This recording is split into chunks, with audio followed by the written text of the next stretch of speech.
Hey everybody, welcome back to Smirking Reviews. This is Rob, and this is just my intro to the podcast that you're about to see. The beginning. I'm not going to do this every time, but this, for anybody who wants, is the first episode of my Stream of Consciousness podcast. Um, why am I doing it? Well, we talk about all sorts of things in here, but one thing you should know going in: we're not solving problems here. We're not trying to say that we're answering any of these questions. These are topics that we talked about on Darrin's channel before, off screen, on screen. The big question of like the Spider-Man thing and Sony movies and stuff. We don't come to some conclusion in there, but since this was recorded like 2-3 weeks ago, I have some thoughts, more thoughts on things, and we talk about like the state of the movie industry in this video a little bit, and I just happen to say like movies are just kind of on their way out, and everything I see is just boring, and I say that now just as like we're in like a really good like microcosm. I don't know, maybe this is a trend that movies are on their way back. Maybe I'm wrong. Probably am. But they're dropping a lot of really good movies, and I don't mean Doctor Strange and the Multiverse of Madness. I mean movies. And yes, Doctor Strange is a movie, but you know what I mean. And if you don't know what I mean, then um. So yeah, there is like an uptick, but for me, the movie going experience, I'm no longer interested in going to the movies. We suck as a people. That's my main reason. It didn't start today. It's my first real bad experiences started around 2009, and they've steadily gotten worse. And I don't look. I get anxiety going to the movies now because of the audience. I don't know what audience I'm gonna get. It used to be everybody would go into the movies and shut their fucking mouths and watch the fucking movie. Now we're just a bunch of horrible fucking narcissists. And with the movies that they've been putting out, why the fuck would I put myself through that? So that's that part that I don't think we really talk about here. The other thing is finally trying to put together this Spider-Man No Way Home thing. Why am I still on the fence about this? Why does everybody love this movie so much and I don't? Well, I'm going to try to explain it here. And maybe it's still a work in progress. I don't know. But after the first two Sam Raimi Spider-Man movies, everything was really great. And then the third one being so mishandled by the studio from many different things, whether it's bad casting, the writing, just all of it. It's a mess, and it was a big letdown for everyone. Most people. There's people that like it, but I felt like what the hell? What the hell did we just watch? How did the first two movies get? They're made by the same guy. What happened? And we know a lots of studio interference, a lot of stuff like that. So Amazing Spider-Man comes out, and it's just, it's fine. It was there, it was okay. Again, it was mostly Andrew Garfield that I liked, and even then, they put him in situations that I just didn't care about, and it just didn't feel like they really raised, like they accomplished something after Spider-Man 3.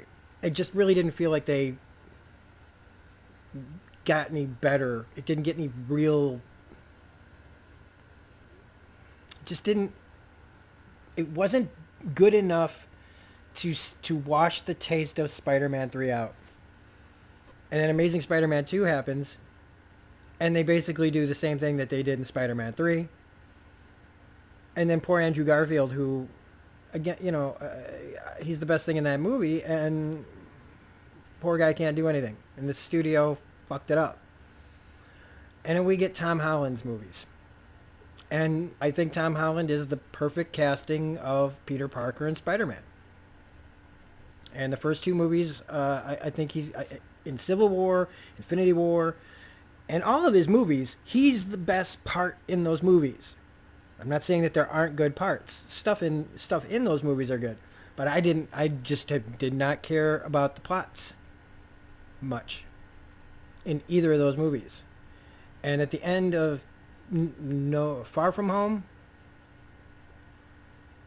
the Peter Parker Spider-Man, and it's like, even though I love seeing, you know, J. Jonah Jameson back, it just was like, why are they doing this movie now?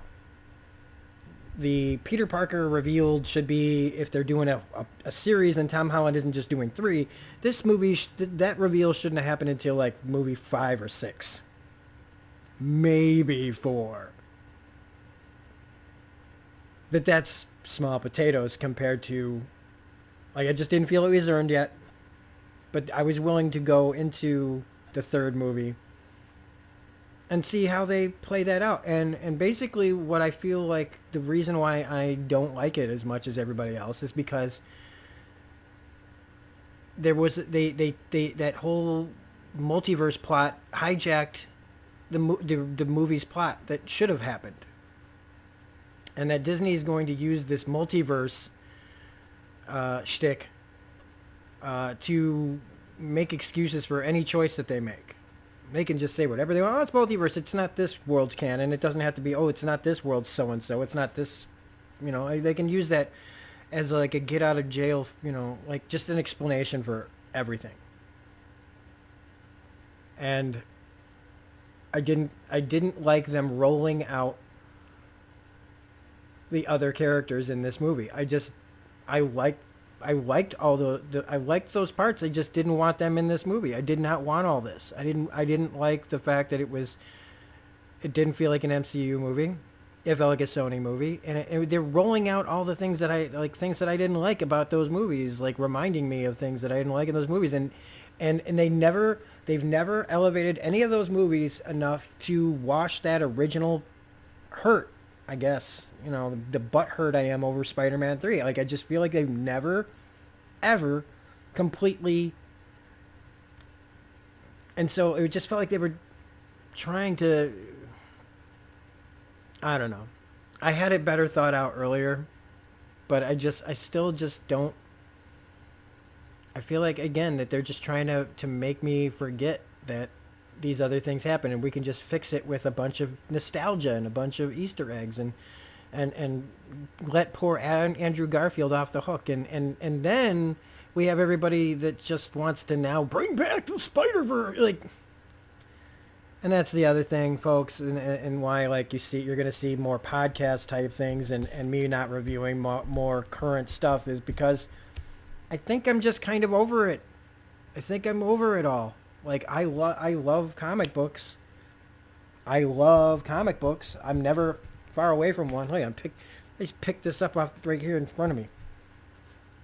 And I'll always be reading comics and into the lore. And, I love the first, everything up to Endgame. And, I don't love all of it, but, I like it enough.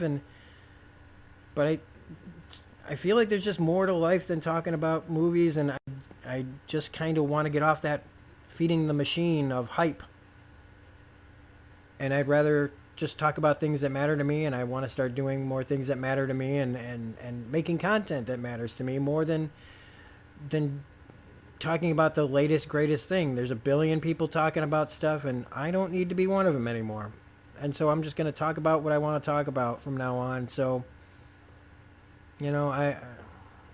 but anyway, that's basically what I'm doing here is how the podcast is going to go. And I am working on more things, but they're probably going to be less and less pop culture-y as they go on. But we'll see. I don't know. I don't want to put anything, I don't want to say for sure that there won't be things that come out that I go, oh my God, I got to talk about this. Because there are. And there's some things that I really wish that I had the time to talk about. But I just got to start. I feel like I'm growing up, finally, and it's kind of hard to realize that and feel less interested in some of the things that I've been interested in for a long, long time. And so if you're still interested in hearing what I have to say about things, I'll still be here. But it's just going to be less and less about jumping on the latest hype train for some new Marvel, Star Wars, any IP, really.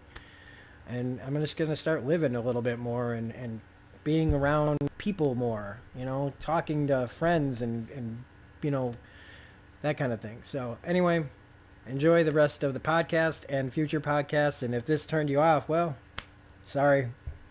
I gotta be me. So enjoy. Yeah, because I'm totally preparing for like one of the mini floods that happens here. Not and it's just in one area of the house. Just in one area of the house, and I've got like mini little sandbags because I got like my green screen and everything. I got to get everything off like up off the floor, but since I work in like customer service anyway, we have that like in your freezers and coolers, you got to keep everything 6 inches off the floor. So it's Right. I can throw stuff pretty well up off the ground temporarily, really fast, if it happens. That's Um, pretty much how I had to build everything here I mean, outside of the studio, but even this is up on little 6 inch risers. All of my platforms, all of my storage, all of my stuff is all up because while it's in the garage, we don't get a lot of rain, but occasionally when it does, this is an old place that is not super secure. So we'll get like rushes of water through. Like I don't want to be stepping around and worrying about is this crate going to be busy or did I leave the one with paper on the bottom this time? yeah, and for myself, I've got all these comics, so it's like if I didn't have stuff like water ready, to like make sure it's protected from any kind of that would be insane. So Oh man, that hurts my heart even just thinking yeah, about it. it's like shit. This is where you start thinking about, oh boy, I better start insuring some of this stuff. I never had to think about that. I've been living like up until like the last few months. I none of this kind of stuff occurred to me. So anyway, well, hello everybody. That's how it's gonna be. I would expect for most times that I do this. Welcome to the inaugural episode of TMI with Rob. Too much information in case you're not groovy with I don't know And if you're not small. down with the lingo, Yeah. So this is Rob, usually from Smirking Reviews. It's still on Smirking Reviews. All these names. It's so complicated. Oh my god, I have to put in. Do I have to like look up something other than Smirking Reviews? No. No. no, It's but you just have to have you got to have a new musical introduction for this, because you got to have your different branding. That's really I, where it all comes down and to. as of recording this, I don't have a theme song yet. So if Dun, dun, anybody has dun, like a dun, cool TMI theme with Rob. song, Yeah. like something that's based on something else that I can make up lyrics to. I'm pretty good at that. I do it all the time at work to bad music there. Except it usually ends up it's always about drugs. I always change the lyrics to stuff about drugs and I don't use drugs really. But for some reason I whenever I'm mocking some song I like, I it's always about "Oh, I did so many drugs. Like I just fill in the words like that. It's the 8-year-old in all of us. Yep. Yep. So anyway, yes, the inaugural episode. This is episode 1 of my TMI podcast on Smirking Reviews. And for my very first guest, uh, because everybody else canceled on me. No, I'm here no, for you, no, man. no. When it came down to it, it was like a no brainer. I wanted my friend that has I've talked about this and I've gushed about this a million times. Like who helps inspire me on my channel and help me keep going. And that's Darrin Jaques from D's Reviews is here, and I'm very happy to be talking to him about what we're going to be talking about today and all the things that we'll be talking about today. So, Darrin, welcome to the show. Oh, I am really excited, Rob. This is fun because this is actually my first real podcast too. Because everything we typically do is all, on video and things like that, and has a whole different setup. And I can actually be in my good mic room and have everything sound all nice. So I'm kind of excited to see what we can dive into today. Yeah, it's again trying new things. Again, trying to communicate, find friends, and create relationships and talk about the things we like and things that's going on in our lives. I mean, this is not always going to be a podcast about pop culture. On my Twitter page, I think it still says I'll talk about anything. I think it says that on my YouTube description too. I didn't spend a lot of time on that stuff. I just, I don't, I look at some people's and I'm like, are you applying for a job? Well, you Or talk about a lot of things in your reviews and discussions. I mean, that was one thing I always liked and I mean, I appreciate you saying like, I've inspired you, and I mean, honestly, that means a lot. But I like how different and unique your style is versus where I was going, because I was always very straight. We're talking about the show and what has happened, and you have never veered from opening up about yourself and how, you know, what you're talking about has impacted you and how the story. So I've always appreciated the kind of much more personal aspect and way that you've approached your shows and reviews. And so I think in anything you do, you kind of talk about anything, because there's a lot of stream of consciousness, and it really keeps for a real interesting discussion. And so I've always enjoyed chatting with you and listening to your stuff, because it goes so many different places. Yeah, anytime I hear like, was that even about the blah blah blah, and and I'll be like, I don't know, like I, if you don't like that, you don't like it. But and as much as I get this, just uh, disappointed in how people express their fandom sometimes, it's still like that's their right to be like that, and when I want to be on their side about things, is the reason that they're like that is because they feel that's how it makes them feel. That's how it, it's so I'm not going to crap on somebody's emotions. I just sometimes don't want to look at it, so I'll block you on Twitter. So right. You have the right to be that way, but it doesn't have to. We don't have to interact. That's fine. They can block me too. I don't care. Like, there's billions of us. We don't all have to know each other. We really don't. There's a lot of people around me that I know that I can't block. I mean, if I could, it would be amazing. It'd be amazing if they just didn't show up anywhere, like in your view. It's like people are just all talking to each other, and you see somebody talking to themselves, and you go, "Oh, that's right. I'm not meant to. I don't want to see that." And we don't have to. But it would be harder to spot people with mental illness. So, there's that. Well, yeah, before you knew the person talking themselves might be having some issue. Now they're most likely on a phone call. So it would just be an excuse. Another excuse. It's harder to tell. Yeah. So so let's see. Well, let's talk about for a second here. Like, why am I doing this? Why did I do this instead of like, why am I not talking about, Cowboy Bebop some more? You didn't finish those reviews, or what about The Leftovers? Or you still haven't given us that Walking Dead review you said you were going to do. By the way, I liked Cowboy Bebop. I know it was goofy, but I enjoyed it. No, it was amazing, and everybody's wrong. Everybody's wrong. Like what you like what you like, and and I will always respect anybody who's respectful of other people who don't like you, even if you don't like or whatever. At least be respectful of everybody's opinions and blah blah blah, as long as they're reasonable and they're not screaming at you that you have to, or you're wrong. Like, if you don't like this, you're a this or a that or the other, without any basis. But anybody who doesn't like Cowboy Bebop is wrong. Being said, you know what I mean? Like, but if you don't agree with me, it's fine. You don't have to agree with me. Yeah, they chose their vision and they stuck with it. And you either made your brain flip to go, I'm going to go with that particular journey, or you didn't. And that is fine either way. And I totally get each choice. Well, to finally, because again, that's where it goes. Like, this is how the conversations work in my head. We're swinging back around to, why am I doing this? Because a lot of those things, like, are the reasons why, like, I stepped away again. Like, I thought I was fine, and I wasn't.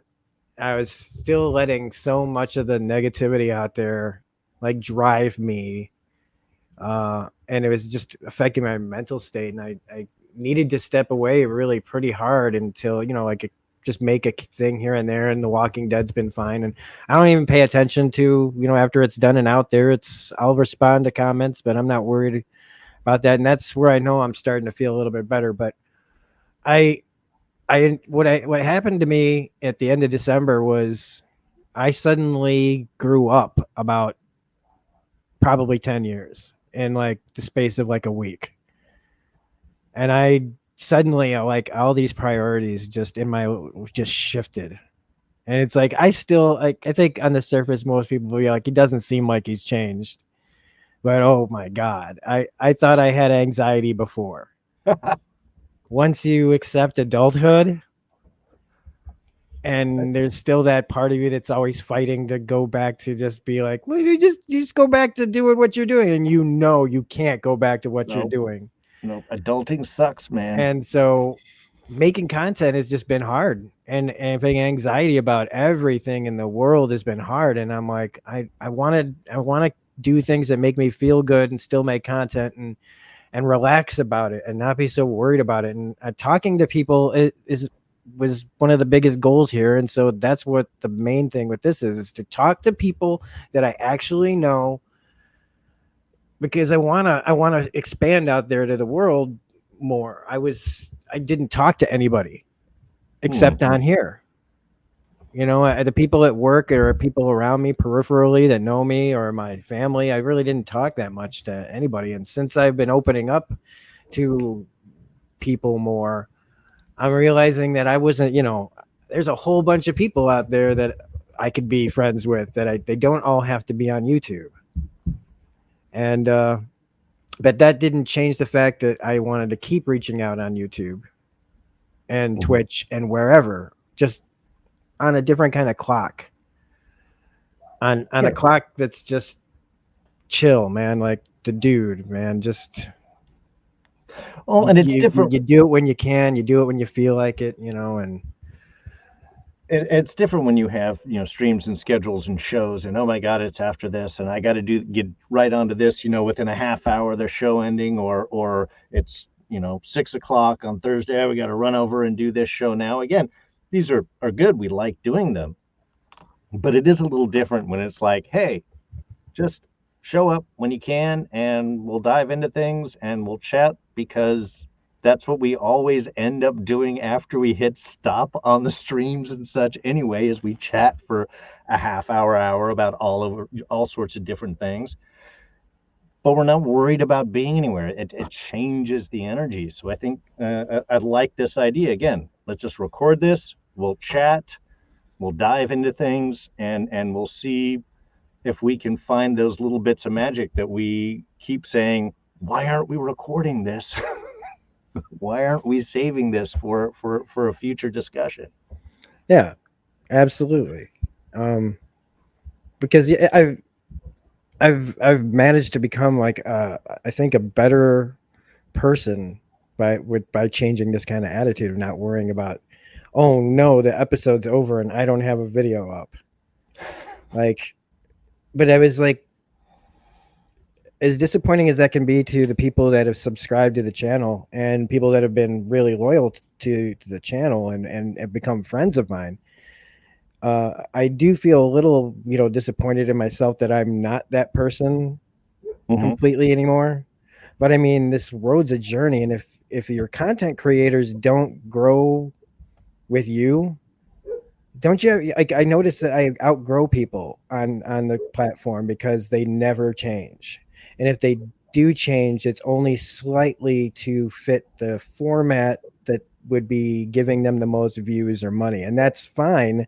Mm-hmm. However you want to do it, it's fine. But I know I there are people that I hardly watch anymore that I used to watch a ton because it just never ever changes really, Right. or at least I don't know, as Well, each year evolves. goes along, and playing it safe or whatever, it's all good however they want to do it, but I need more than that now.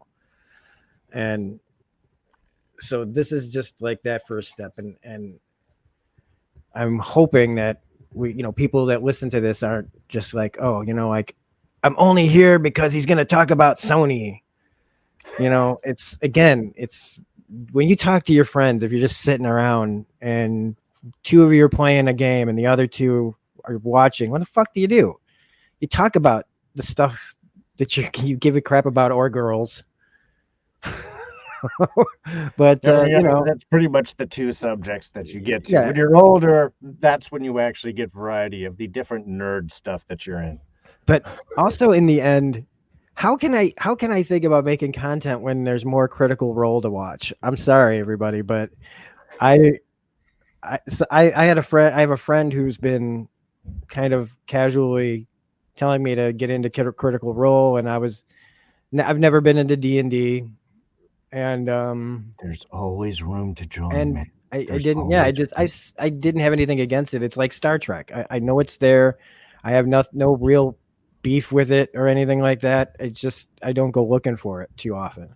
hmm And then I started watching it. The nerdy ass group of people on Critical Role playing Dungeons and Dragons, and it made me go again. I needed another life. I need another lifetime to oh, be. not enough I need. time. I don't know what to cut out of my life to get into a good D&D campaign somewhere, but I after that show is like I haven't. That show has taken over.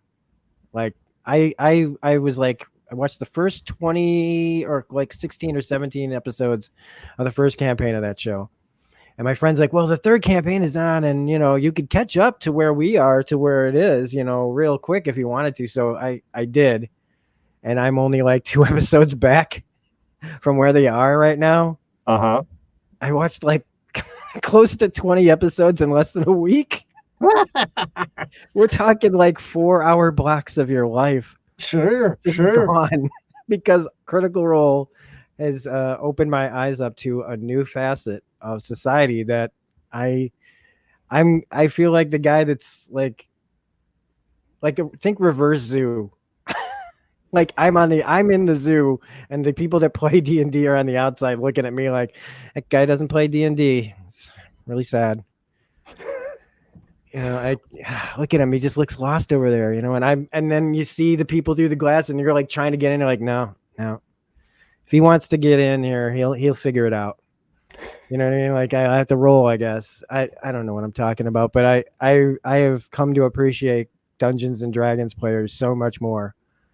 And to all of you out there, the critters and everything, like, boy, there's not enough. I don't know how your feelings are on that, but I was I a don't know how I'm supposed to get into, like, every time I think about, oh, I could make this video and edit it and everything, and it'd be like, yeah, but you still have like hundreds of episodes to watch of but see, something it's that's like, good when you get dragged into something like that, when you find something and you dive in and you pull into it. I mean, that's what drives us, you know. And to me, I'm excited about you. You're discovering like a whole new land. It's one that I've been in for years and kind of did my ins and outs with and stuff. So I'm very excited oh my god, I that am you got like a whole bit. I am so freaking jacked up on god.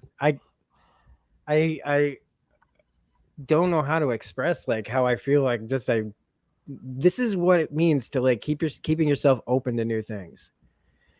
That everybody that's like, oh, fuck D&D and all them nerds and stuff, and it's like, hey man, you don't know it until you try it. And now I feel like they're the purest nerds. But not just that. If you are into story and character, and you have people, a good group of people that do that with, that is pure. That's like pure story, pure character. It is all 100% happening in real time, and you never know what's going to happen. And I have not felt this way. And I told this to my friend at work who got me into this. And I said, I haven't felt like this since I first watched Mystery Science Theater 3000 when I was 14 and went, what is that?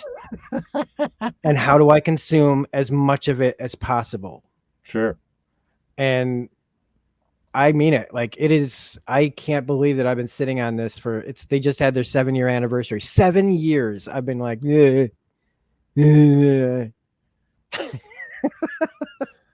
But again, you now have so much that you can dive in and absorb, and you don't have to wait the week to week or time to time between episodes and releases and seasons. You can absorb it all quickly. It's like my mom just discovering Agents of S.H.I.E.L.D. yeah. I was so excited. Yeah, 2 weeks she bores through, or like 3 weeks she gets through all 7 seasons. wow. I removed Agents of S.H.I.E.L.D. from my Twitter because it just got too much. Yeah. Like, it really thinned out like immediately. I saw an immediate result. And I realized that as much as I love the show, I don't need to. I'm going to let the world have it for a while before I go back to it. let everybody binge watch it and calm down and maybe get a reboot done, and then I'll come back and be the old man who with his Coulson badge I ready to. remember back in the day when it was the real agents of S.H.I.E.L.D. I can't tell you. I remember there was supposed to be a Hunter and Bobby pilot, and I sold one of my kidneys to find the video on the black market. They have one of those where? I almost just I almost agreed to be in a snuff film to see it. Thankfully, they took some money instead. They just left me with some stills, but they were so wonderful. Oh man, so that was a long way to talk about why I'm doing this. So let's get into it. All right, Yeah. so you guys, I'm sorry that you had to wait, but this is just how it goes. And the chapter thing that they do, where they let you put things into chapters, you saw how long it took for me to figure out how to make a thumbnail, right? Okay, so maybe in 5 more years, I'll break it down to chapters. If YouTube wants to do it for me, I will be glad to let them, even if they do it wrong. It's not on me. Then I'll just blame them. So the main topic for this, after all of that, because this is how you get warmed up, right? You warm up the audience, except it's an audience of 2. But that's fine. I'm excited. No, it's fine because we're going to be talking about Sony and their Spider-Man universe, and not just their Spider-Man universe, but like their IPs that they're developing, with the things that they have the rights to, things that they have the temporary rights to make a game or whatever. But like how their video games are going to be translated. But because I don't want anybody to think that this is going to be just a slam on Sony, because, and especially because we're talking about the film division. But like when I think of good movies, I see, when you see the Sony Pictures Classics logo, it's usually a pretty good movie. Yeah. Like I have nothing but good memories when I see Sony Pictures Classics. And I never really, when I saw the word Sony in it, I never really thought about it being the similar, the same company as the people who make video games. We're talking about movies like About Schmidt, things like that are like, have nothing to do with comic books or video games. And they, they bought Columbia, I think in like 91. So, I mean, there's a whole lot of things that go under the Sony logo. I think, isn't James Bond actually Sony? James Bond's actually, it's MGM that's partnered with Sony. I think Sony mostly does the distribution with them. The Broccoli's are kind of behind. Yeah, James Bond's kind of an odd little offshoot. But yeah, I mean, they've done huge things. The Jumanji recently is all them. I guess that's kind of an adaptation, but yeah, I mean, it's a massive company that's done some amazing stuff. So this is by no means like Sony sucks, because it's just patently untrue. It's not true. It's just, it's a corporation, and just like any corporation, they make some good stuff and they make some bad stuff. But it's really just to focus in on this aspect of it. And it'll probably sound weird to everybody for a couple of guys who are going to be talking about this. Like, I didn't see Uncharted. I didn't see Morbius. Nope, have not. So the 2 more recent, I mean, I haven't been in a theater for a while, so that's kind of the reason. But Uncharted isn't even available on pay-per-view yet. Otherwise, I would have. I won't even do that. No. I mean, it's going to have to come with. I'm not going to get a streaming service.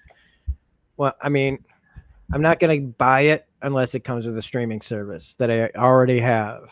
Sure. You're not going to pay any extra dollars to go see the Mark Wahlberg, Tom Holland pick. Yeah, fair enough.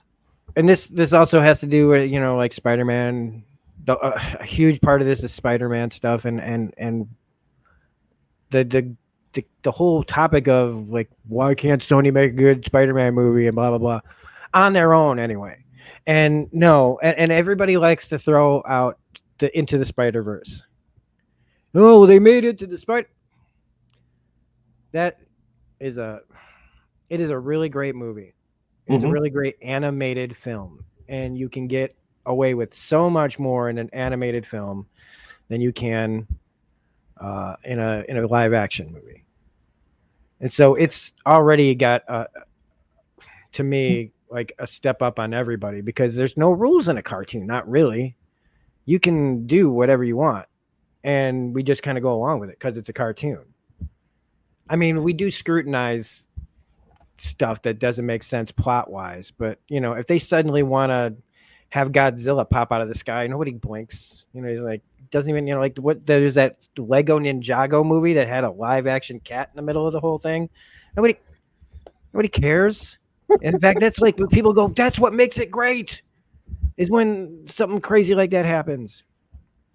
But we're talking about like the whole legacy and how it's with the Spider-Man stuff, in my opinion. I mean, everybody will say it's Spider-Man 3, and they're probably right. Um, and then Amazing Spider-Man started out like, you know, it was like the Force Awakens of Spider-Man movies. Whereas like it was kind of doing the same thing, but a little different. We all know some of these things. Let's change this just slightly here. And then Amazing Spider-Man 2 comes out and it suffered from what so many films that get to that era for some reason want to throw in way too much, like movies like Batman and Robin. Despite, I mean, it's already, I mean, movies like Batman and Robin are already, you know, that's like a joke. But they did a lot too much, and I'd even say Batman Forever went a little, like, it had a little bit too much going on for it too. So it's not like it's the first time anybody's done it. They suffer from the same things that other things suffer from. So why is it different with Sony? Why do we like, you know, why do we put it on a different era? And it's, to me, I mean, without like just right off, like if I had to make one statement about it and talk it out later, it's there just stuff seems like amateur hour compared to the MCU is all I'm saying. I just feel like there's a level of quality that is missing from not just these Spider-Man movies, but like from movies like Uncharted, where it feels like it's, I don't know. I don't want to sound like the old man who just don't get it, because I do get it. This is a lot of this is geared towards younger audiences, but it used to be that everybody could watch these, and now they just feel they're either poorly written or they get bad luck. Like Morbius. Morbius suffers from a lot of bad luck. But Well, those are just kind of my initial thoughts. I'll mhm. bounce it over to you. Yeah, well, I mean, one thing, obviously, we're not talking about most of their standard films. I mean, yeah, Sony Pictures Classics are usually awesome. Those are also generally acquired films. You know, that's what Sony Pictures Classic does. It searches out, acquires films, becomes a distributor, or further subsidizes them, and moves them along. Whereas, of course, it's, you know, Columbia Pictures, TriStar, and stuff. They're building stuff either through co-production with other studios or in house. Um, and yeah, they have done amazing work. They've got Oscar winners out there. I mean, and you're right, the animation department has done very well recently. Not only had Into the Spider-Verse, but the Mitchells versus the Machines. Oh yeah. Huge reactions in off of that. But part of that is also, I think, one of the things that supports animation versus live action, and what we're getting into is production cycle. Animation takes a long time to do. You've got to make each individual frame. So the planning is very meticulous. And the changes you can do and adjustments take time and so on. So I think one thing is because of that longer production process, there is more care that can be taken. There's more tweaks that can be done at various stages because, you know, once you get this into the animation pipe, that's it. You know, that's, you're not like going and doing reshoots. It's a whole giant other animation process. And I think time becomes part of the issues because mostly what we're talking about, I think, is adaptations, not general brand new IPs and stuff. It's the adaptations. When they have a property that they are going to try and make a film for to make money, that's a film studio's job. They're not there to make art. They're there to make money. If the art makes the money, that's great. Sometimes it doesn't need to be that high brow. It can be low, and you can still rake in the bucks, and that's still a positive movie. That is still a win in the production standpoint. So sometimes it's tied into what of our expectations are and where the production is coming from.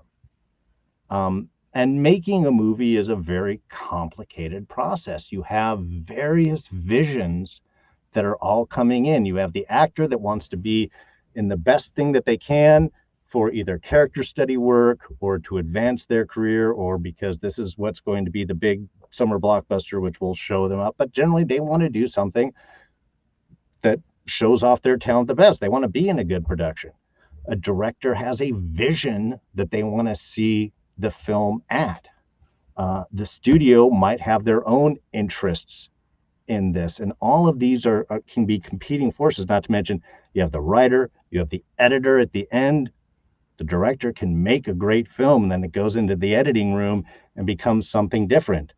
David Ayer knows what I'm talking about here.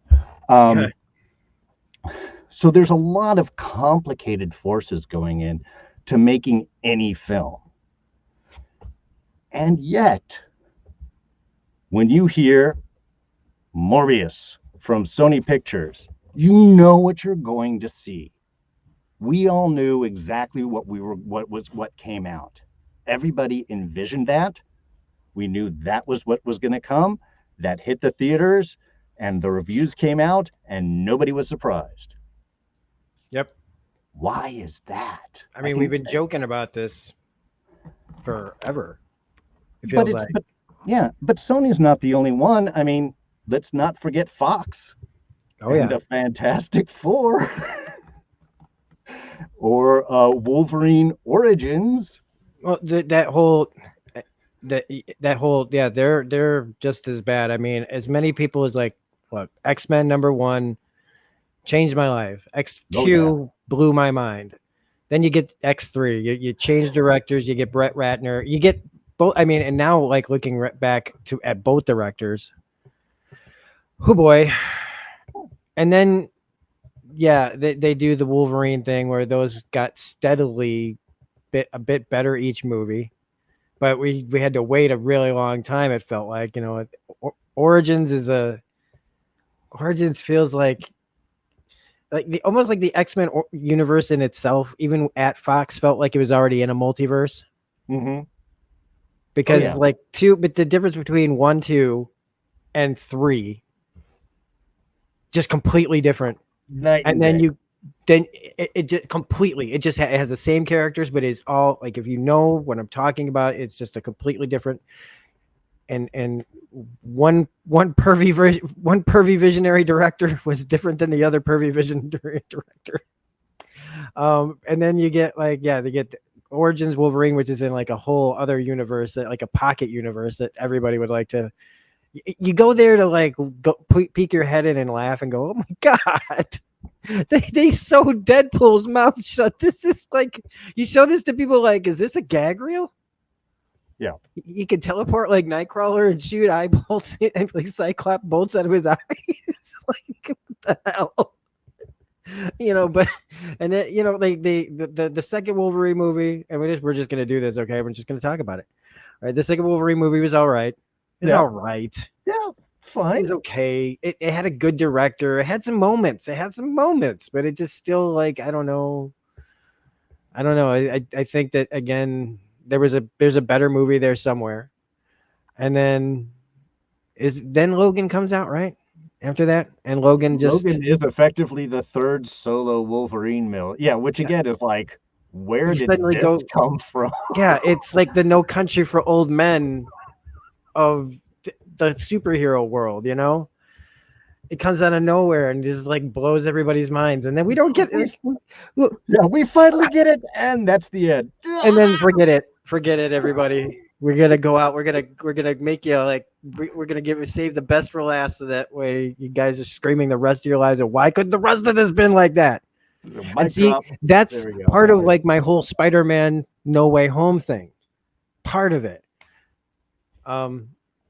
But to get back on that, then you have Fantastic Four, which again, at least they went campy and weird with it. But again, I don't even consider them anymore. Like, if somebody goes, "Is there a Fantastic Four movie out there?" I'm like, not really, not No, really. no. They I exist, know but some people they're love that, but I am not and a I don't fan even of the care about camp. the guy. Was it Josh Trank?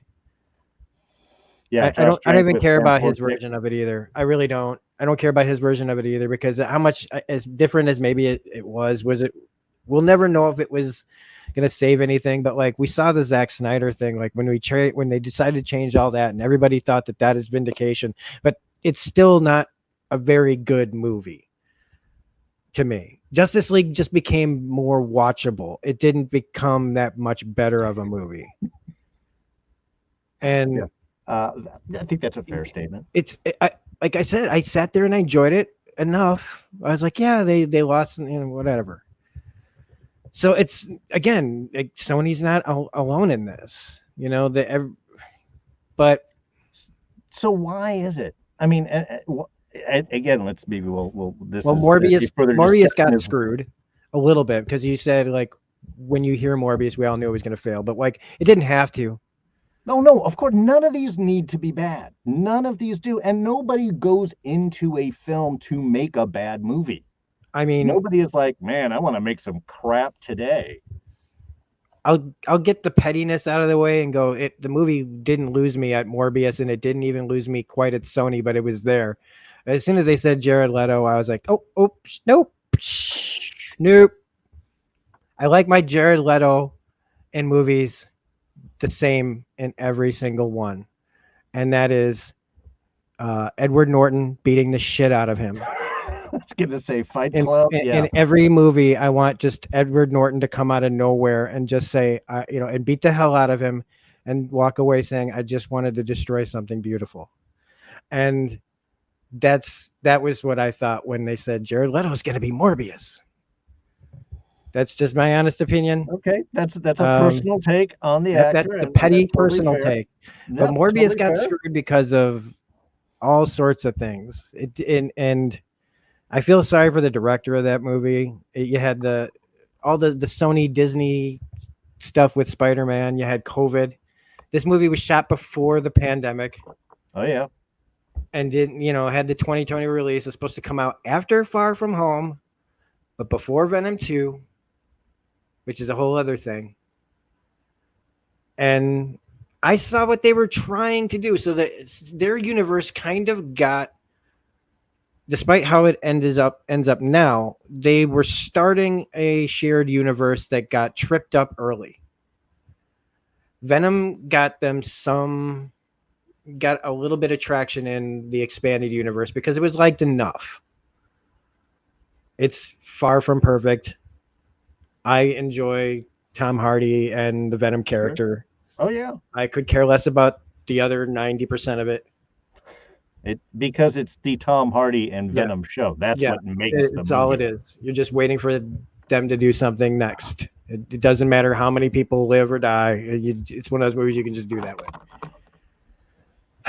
But they really wanted to, and then the COVID and everything else happened, and all these other deals happened, and there's that. And then they go in and they reshoot things, and they retool things, and also there's a name that's in a lot of this that also kind of always bothers me after a while. Like he started out fine, and that's Avi Arad, the guy who Mm-hmm. produces all this stuff, Oh yeah, he is and the Spider-Man guy. you'll notice that his MCU credits aren't there. I mean, not really aren't any.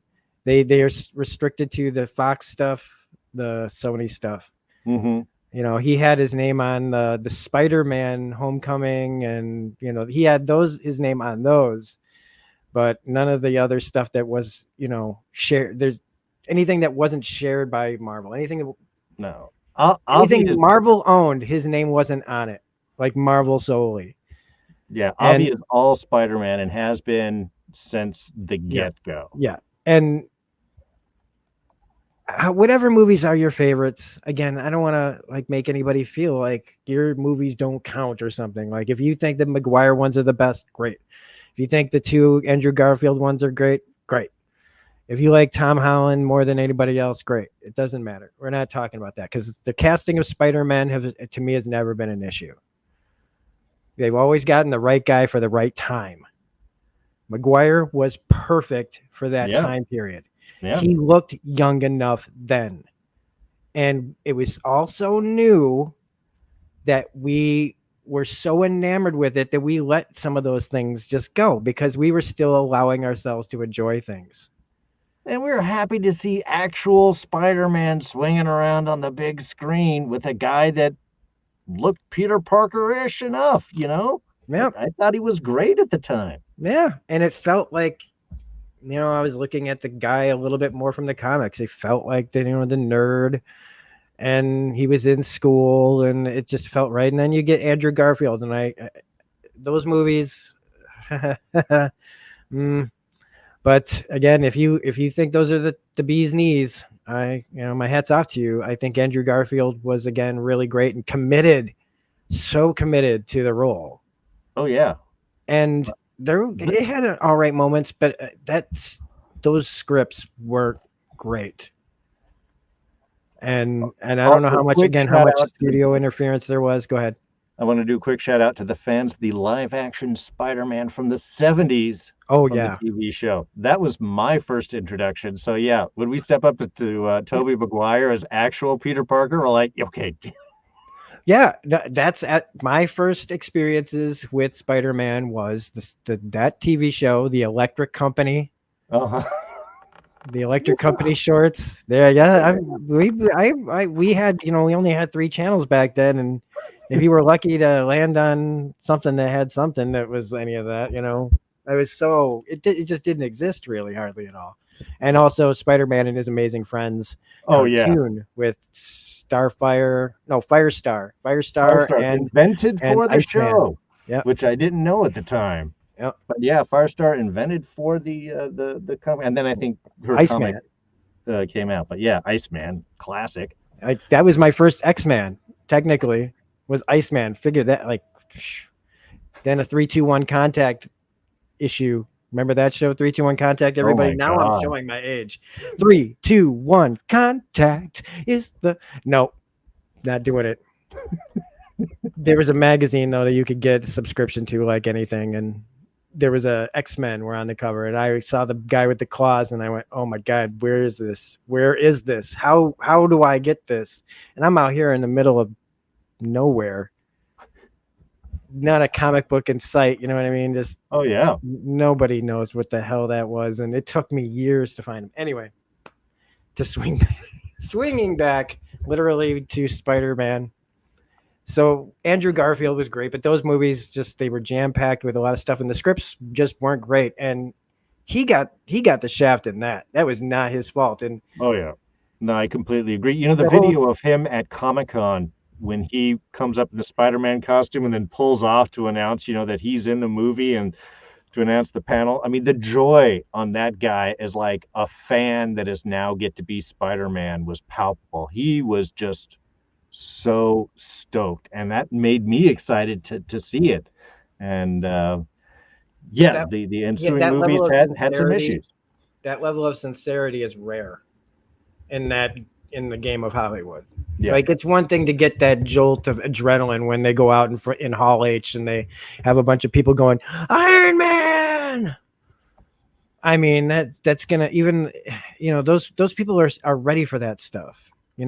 This was beginning of his career, really. He just done small things, small Sony Pictures Classics type of movies before he became Spider-Man, and then he got the shaft, and then Tom Holland comes and everybody loves it. Why? Because it was in the MCU and everything just it felt like everybody, when he came in and Tony Stark is at his door, it all just felt so organic and right. And it didn't become the Spider-Man show. It just became a natural, organic thing that happened in that universe that they got so good at doing. Mm-hmm. And they did a better Spider-Man in the little limited screen time that they had in that movie of Civil War than they did in the previous couple of movies. And like 2 or 3 movies. And once people get a taste of something good, and then they're supposed to give it back, do you think that, like, if you were in a restaurant, you're in the middle of eating the best steak you ever had, and they go, sorry, we got a little low on these, and we're gonna have to like make you split it with somebody else. We're gonna have to take this back. Well, Give you some nice we're gonna come ground back and we're gonna round. give you like a hamburger that's a day old, that's been sitting under the light. You can have this. That's what it felt like to people, and it does, and it's, I know that we overreact, a lot of overreactions on the internet when these things happen, but I mean, it really, people didn't want to accept, don't want to accept that kind of change when they know it, when they see it, and a lot of times the public doesn't always know it when they see it. That's why movies like Transformers make $6 billion. How many? What is it? Maybe 6 billion is how many they've all made together. But you know what I mean? Like, Yeah. and that's fine. If those are the movies you like, that's great. I went through. I mean, I don't want to make it sound like I went through a phase in my 20s where I thought those were the best movies in the world. I changed. I changed as a person, and my taste grew. My taste changed, and I don't like those movies anymore. But if you guys do, that's fine. But like, these movies that really don't deserve to make that much money do. Why? Because there's a formula, and I feel like that's all they're really trying to do is just tap into that Marvel formula that's going to get them $1 billion. And the thing is they don't really have to try that hard. You really don't have to try that hard. When I say that, I mean, just hire the right directors, hire the right writers, get the people who actually believe in it, and then let them make the movie. Even though that's also it's not always the case with Disney either. You have to there has to be a Feige in here, and Avi Arad is not Kevin fucking Feige. Yeah. Okay. See, now you're getting down to the brass tacks, because let's be honest, and let's not forget, we have been spoiled with the MCU. Pick a non-MCU comic book movie that you liked recently, that you thought was good. Okay, thank you very much. I'm really thinking, because I mean, like, graphic novels count and everything else. But if we're talking like if it's Marvel or DC, No. I'm just talking in general. But the fact that you have to think about it, and most people would be like, Logan was great. Okay, because that wasn't MCU. And yeah, that was a good movie, but that was a freaking unicorn. Okay, I mean, and it really was, because you have to have a good vision in here. You have to have a certain patience, and there has to be a certain trust buildup. And even the MCU has developed that. They've had trip ups and things that didn't work as well. Were they still good enough to make tons of money? Yeah, of course. They were still well produced. There was a good, solid feel to them. There was a consistency, even a formula, you could say. Yep. But they found mistakes and ways they could twist that up. Thor went through his whole change of character, which kind of was on the bottom, and now are some of people's favorite characters, because with Taika Waititi, they got an interesting, new interpretation, and that was able to carry out. But most of this is done because you had someone like Feige with a really long, back to the original Spider-Man, working with Avi Arad with these characters. And now he's in a position to visually guide. And what we have, I think, with a lot of these others, Sony in particular, because that's what we're talking about, is you don't have that type of visionary. You don't have a strong producer. You've got a lot of people that want to make money that maybe are coming at it from a producer side. What will make money? Get a star. It's got to be 90 to 120 minutes, because that's what audiences like. They don't want to be there for too long, but it can't be anything less than that, because people don't like that. They don't think they're getting enough money. Every 10 minutes, you got to have an action scene, small or large, because that's going to keep people's attention.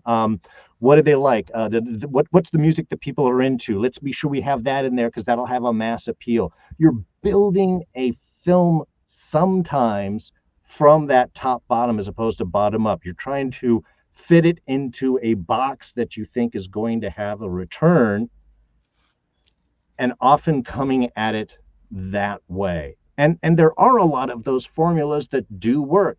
The quality of star you have is going to X up your box office an additional 20%. There's freaking formulas for this stuff. So, and then you get a director that gets a script that maybe is just handed to him and doesn't come up. And how much time does he have? Have they already decided when the air date is this going to be? And now you have to fit production, design, all of this editing into a predisposed time frame.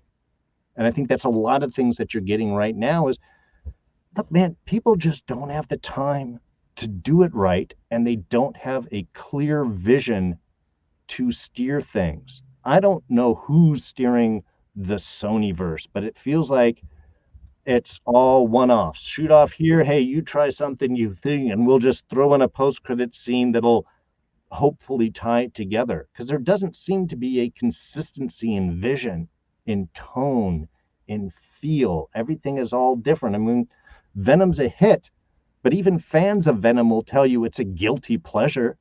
Yep. We're there to watch Tom Hardy and Venom. It's not a great film. It's not well done. There are plot holes everywhere. There's character arcs that don't make any sense. I mean, and I'm not, again, trying to harp on the film. I'm just saying that critically, this is the standard consensus of the movie, and yet people love it because you get some fun characters, but you can't keep writing a movie franchise or a shared universe on one guy that makes a fun performance. That's what happened with Pirates of the Caribbean. And we all saw where that went when it just became the Jack Sparrow show. Yep, and it petered out. And even though they're doing it again, I don't know anybody that's excited for the next one. Too much of a good thing still is just, I like candy, but I can't have too much candy. It's not good for you. Yeah, that's good. So yeah, I mean, the vision thing is right there. I mean, and I've said that Disney's not always been great, and there's been people that leave films. Sure. We had Edgar Wright left Ant-Man. Mm-hmm. And everybody there's still a contingent a group of people that are just like, what kind of movie would we have gotten? And here's an unpopular opinion. I don't really like Edgar Wright movies that much. So I'm fine with what we got. And that is not a slight on any, again, it's like you got to qualify all this shit, but Shaun of the Dead is brilliant. Shaun of the Dead is brilliant. And I like Baby Driver a lot. Another Sony Pictures. Scott Pilgrim versus, Scott Pilgrim's amazing. Scott Pilgrim is just, again, it's too good, and it was too good, and nobody got it, and it was ahead of its time in many ways. Happened. It was like video game Ferris Bueller, where you're like, the main character's an asshole, and you still like him. It was amazing. I didn't care really for the other ones. Was it I can't even hardly remember. The one that was about action movies. Hot Fuzz. I didn't really like that much. And The World's End, I didn't really like that much. And I didn't see like what the big deal was with him. Like, he had his vision and I didn't like it. And he went out, he's fine. He's doing his own thing. And then you got the guy who got, left Doctor Strange, right? And I already can see like why. Because he wanted to make the sequel that he had set up. It was going to be Doctor Strange versus Chiwetel Ejiofor's character, Mordo. Mm-hmm. And I think that was going to be the second movie. And then some other things happened. And, now we got to put Wanda in here. It's fine. Whatever. We're pivoting. But I can see, like, even watching the trailer, I'm like, I can see where there was a vision for something else. And it just didn't fit their vision, and the guy left. And I bet you he's fine. I don't know why we have to like make such a big deal about these things. I mean, are those same people screaming, are they not going to go see Doctor Strange in the Multiverse of Madness? They're going to go see it. So it's like, why even get upset about those little details? But like I was saying, Edgar, I was pointing out the examples of Disney not always working well Hmm. with directors. Even Jon Favreau, Iron Man 2, that whole thing. Like he made the movie Chef as an answer to that movie. And he's like one of the biggest people over there. And he's getting all the money. And he is making quality work with these people. So if anybody who's like, well, it works for some people, they can have disagreements and still work together Well, yeah, I mean, and these are have visions. professionals too. I mean, not Yeah. Scott Derrickson is not going to go pee in Disney's breakfast or anything like that. I mean, look, we made a great movie. Do you want to do another one? This one isn't going to work out. Okay, that doesn't mean you're not going to come back. There's not going to be another vision, or Disney's. They're not going to be like, hey, we've got a whole different project that you could work on. We get so much more upset than most of the people involved in this do as Oh, fans, and sure. it's ridiculous. Oh, yeah. It's And it's and the whole thing with like Uncharted, like Sony's. I feel like I'm like the argument for this was, I love the Uncharted games. mhm. I really, really love them. This movie has been in development forever. I remember when it was David O. Russell and Marky Mark, like way back in the day. There's like multiple days too, by the way. When we say back in the day, we have like there's context to it. Like there's back in the day for us. That's like we're usually talking about Beastie Boys and freaking Family Ties. The more recent back in the day would be this kind of story Right, right. It's where you emphasize it. where Yeah, they were back in the talking day about is Uncharted in the about 10 past. years ago. Back in the day, it's like, Yeah, oh man, we're talking back when we were way back. trying to get Nathan Fillion as Nathan Drake, and finally got it in a YouTube fan made video. Which is I would put, I haven't seen Uncharted, but I would bet dollars to donuts that 15-minute fan made film is probably better than the entirety of Uncharted, minus action sequences that have nothing to do with the characters, and it's just a bunch of people getting flung around in the jungle or on the streets or in trucks and cars and all that stuff. I'm sure all that stuff is great in the movie if that's why you're there. Um, but that whole thing also was that's Ruben Fleischer, Hmm. the guy who also has made several Sony movies. Zombieland, There you freaking go. amazing. Big I'm hit. not even going to discuss Zombieland because I don't want it to get tainted by the other stuff. Because the sequel, whatever. Well, no, but It had a couple of moments, but I think it's important though to kind of get this comparative because again, like we said, kind of from the top, this is not a Sony sucks kind of video. I mean, no. that's not really where I was coming in. This is really more of why do we have these missteps? Why are they predictable? And maybe can we make a suggestion on how to try and avoid that? Because again, while Sony is the current target because of Morbius and Uncharted and things like that, they're not the only ones. Certainly not historically, and they won't be the only ones in the future. So, and it does. It always seems to come down to these adaptations, whether they're video games, which has just a frickin' history of horrible movies attached to them. Oh God, yes. I mean, the good video game adaptations, I think you could count on one hand and still have fingers left over. Oh yeah. Um, I don't even know if you really can we even really say there has been. Has there really been? um, I like I can say that, oh, I didn't mind this so as much as other people did or such and such, but I mean, and there's guilty pleasures, but like, and Clue doesn't count because it's not a video game; it's a tabletop game. So yeah, and Clue is its own just bizarre I just had to try. thing. I mean, a classic, and I'll tell you, when it first came out, I was not sure my mind on Clue. That was one that took years to kind of for me to learn to appreciate. So Yeah, some stuff doesn't come in. I think, God, I was going to say, I feel like something recently has done okay. I mean, But I Scott mean, Pilgrim technically, well, it was a well, that's a manga and then it comic. made a Yeah. video game, and then so that's kind of meta, but that doesn't really count. But even commercially, that didn't do very well. No. And Assassin's Creed, I know a lot of people really hate that movie, but I don't hate it as much as everybody else. But it's not a great film.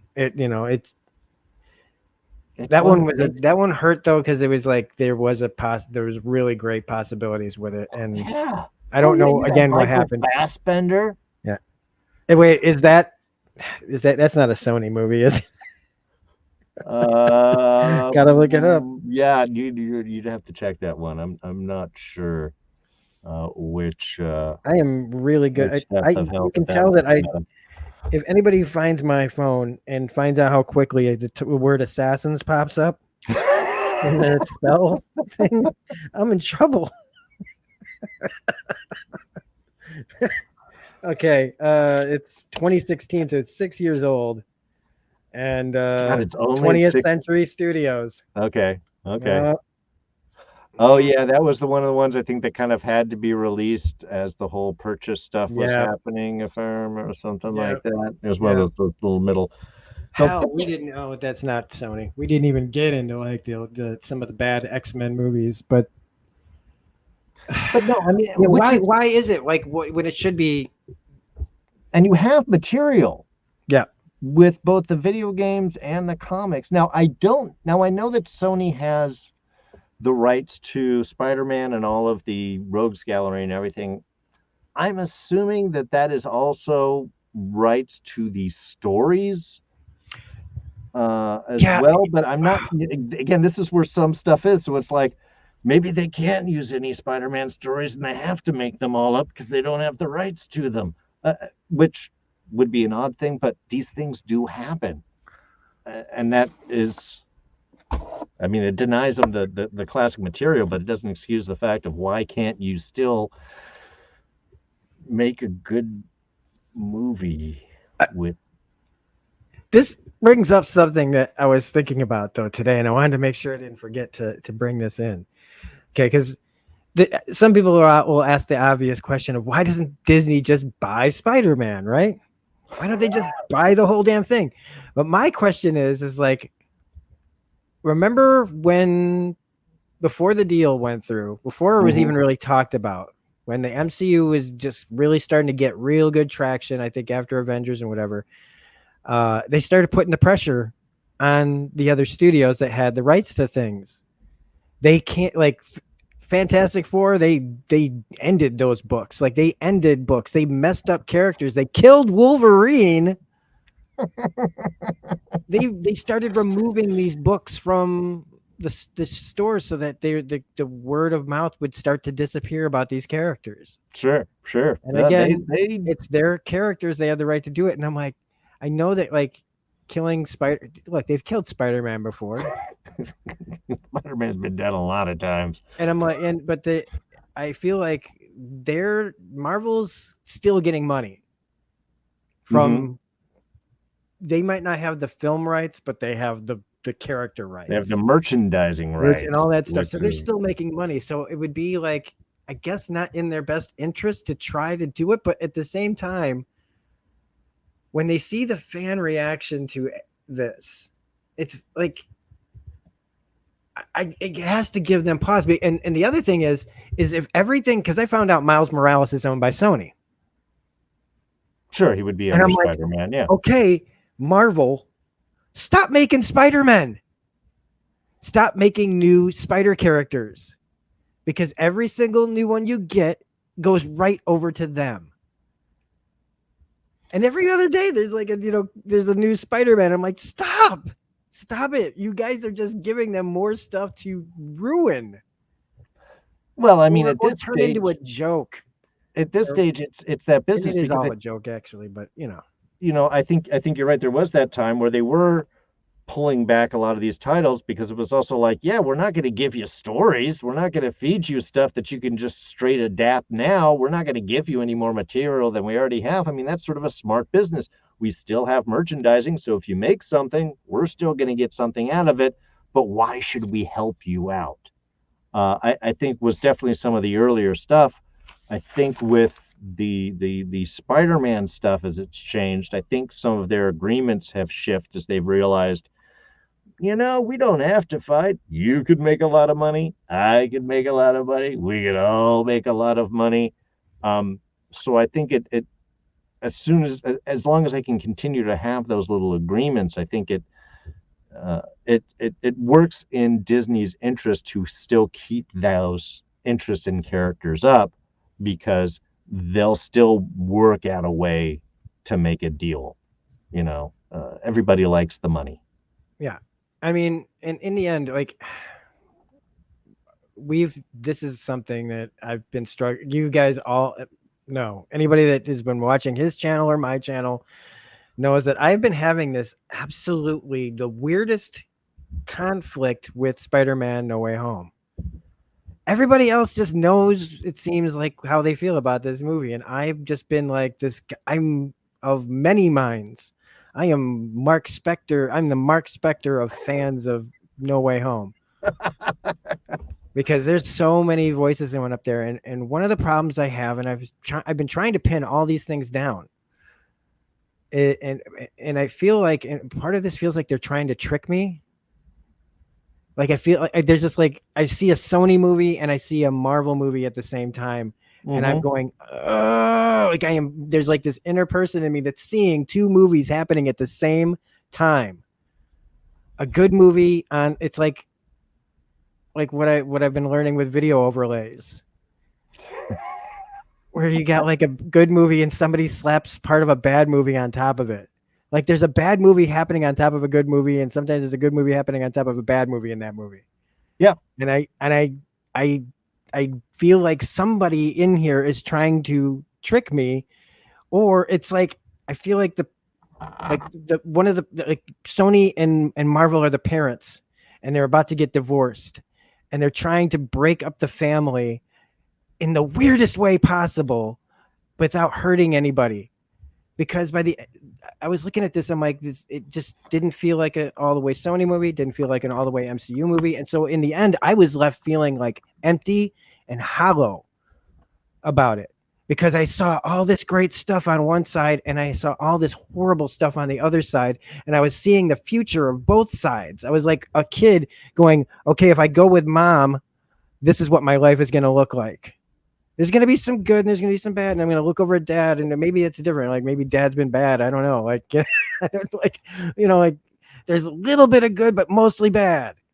And that's my future. If I like this is how my brain works. Everybody. Thanks. Welcome to, Into Rob's Mind. There's a door in the back of my head, John Malkovich style. If you climb inside, you will get to see the nightmare that is my life for 10 minutes, and then you get spewed out onto the highway outside my house. It's a lot of fast traffic, so get out of the way. Honestly, I think your response is exactly what it is, because, again, this was supposed to be the last film of the agreement, and this was to be a point where if they went off and there was another Spider-Man film, it wouldn't be necessarily attached to this. It would be a whole new thing, and this would allow that to happen. And if they did come to an agreement, you could make that work too. So in a way, you are seeing exactly what was made. This is the multiverse split movie. Is the MCU still going to be involved, or this going to be a pure Sony Spider-Verse, from here on out? And I think, again, I think most of us are happy of, and I think it's the best choice to continue that partnership because of the consistency that Marvel puts in their productions. And I think, again, seeing some of the more recent non-MCU involved Spider-Verse films and how those have been critically and audience received, realizing that, maybe we need some pros involved, or somebody that knows what they're doing. They need to get, and not just one. I would say they need like a Illuminati. Not really, but like a trio of at least, because they all like to work in threes with trilogies and everything. Get three people together. They have like the same kind of vision with like what they have with like growing at Disney Star Wars with the collaborations between people like Jon Favreau and Dave Filoni and these people that have this vision that as much as the book of What Shall Not Be Named is also in that, there was, you were seeing in that very, very flawed thing something they were trying still. It almost feels like, let's see what works and what doesn't work out of this, blah blah blah, we'll build a better universe going forward. And that kind of thought process to me is like, that's why we can accept some of the failures in the MCU, because even if something's not great, we know that somebody's gonna learn from what they did and they're gonna change it and tweak it so that you get a better product, and you won't, dislike, you won't outwardly go, oh, I'm not seeing that, and not be like, have like some ulterior reason, like, like, oh, I just don't like women, I'm not going to see Captain Marvel because Brie Larson once said something bad about a guy once, like if. Sorry, you look like you got to say. No, not at all. I think I need a drink of water. Because God, it's it always upsets me that there are so many people that they kind of run that way. But I think in many ways there just needs to be a return to a singular focus. I think what worked for the MCU originally, they sort of steered away from, and they've learned they've had to go back and re-embrace, is the focus on the singular story, the singular film. Iron Man started the MCU, but Iron Man wasn't about building a giant universe. It was about Tony Stark and his adventure. S.H.I.E.L.D. was barely sprinkled in. It wasn't even, they said the name, but it wasn't even mentioned S.H.I.E.L.D. until the very end, where you go, ah. And then, of course, the whole Avengers bit was done in the first big post-credit scene that had nothing to do with the film, but built upon what happened. It was basically the best, like, way to start a campaign. Yeah. Like, with that one thing where everybody was like, you got to stay after. That first time. We never really, it wasn't a thing. Yeah, nobody did that. Nobody really did it. It was just bloopers and deleted, like some dumb thing. Like, Burt Reynolds and Dom DeLuise and, Cannonball Run 16. That's what happened at the end of movies. This was, like The Matrix did it with a trailer between 2 and 3. Sure. But that's, again, it was a trailer. It wasn't, and it was already in the can. It wasn't going to come out like 2 or 3 years later, blah, blah, blah, blah, blah. So that was just an anomaly too. This started that of getting everybody involved and word of mouth and the internet. 2008 internet is not 2022 internet. Oh God, no. Oh, I think we still have message boards. Oh my gosh, it was not that great. I mean, it was starting to come into its own. That's when things were starting to really happen. But there was still a lot of word of mouth, and people got excited to see where the next step was. Even people that didn't know comic books, because they glommed down to Robert Downey Jr. or whatever reason it was. It doesn't matter. And it's because they had people that they took a chance on. They saw what was, and then it started working and working and working, and there were stumbles. Everybody knows it. But here we are now, like, oh my God, like 13 years later. And it feels like the MCU has almost always been around in a way. I told you, we're spoiled. We are spoiled with the MCU. And so, I mean, in the end, they really just, they need this kind of focus on finding talent, finding a vision. Stop thinking of, like, what's with the 1.5-hour Venom movies or even Morbius? Like, why is it we say, oh, people don't want to sit in the theaters when they clearly will?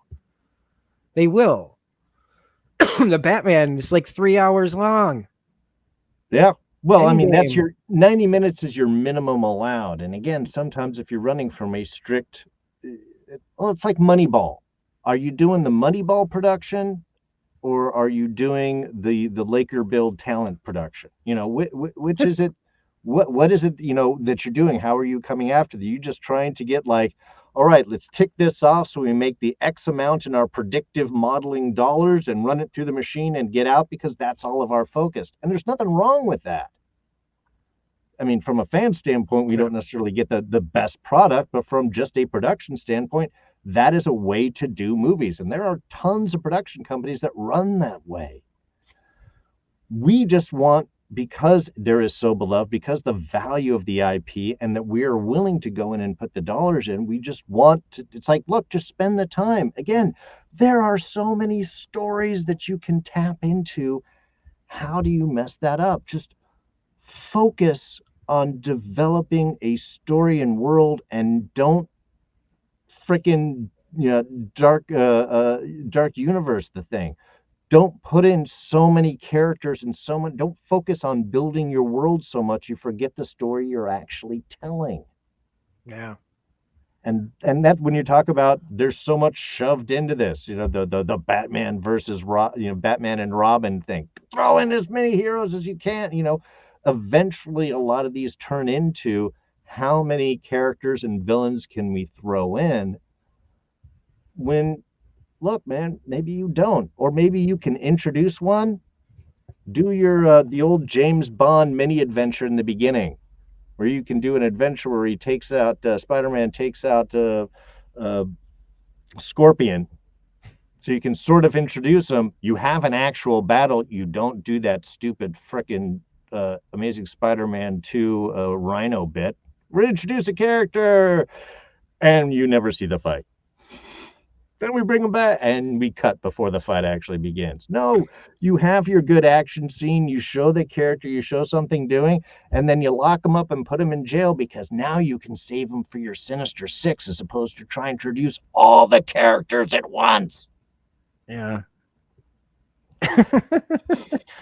Sorry, that's my little bit. It's just good. it's planning. It's planning and patience, and you can't always do that with productions. To do it, you've got to have a certain vision. You've got to have a trust in your production. You've got to balance all of these competing forces, so it's not just what the kids like that techno music, right? Make sure Spider-Man listens to techno. We're good. Okay, that has absolutely nothing to do with anything on story. Why the hell is that even a note? That's a top-down versus a bottom-up production. Yep.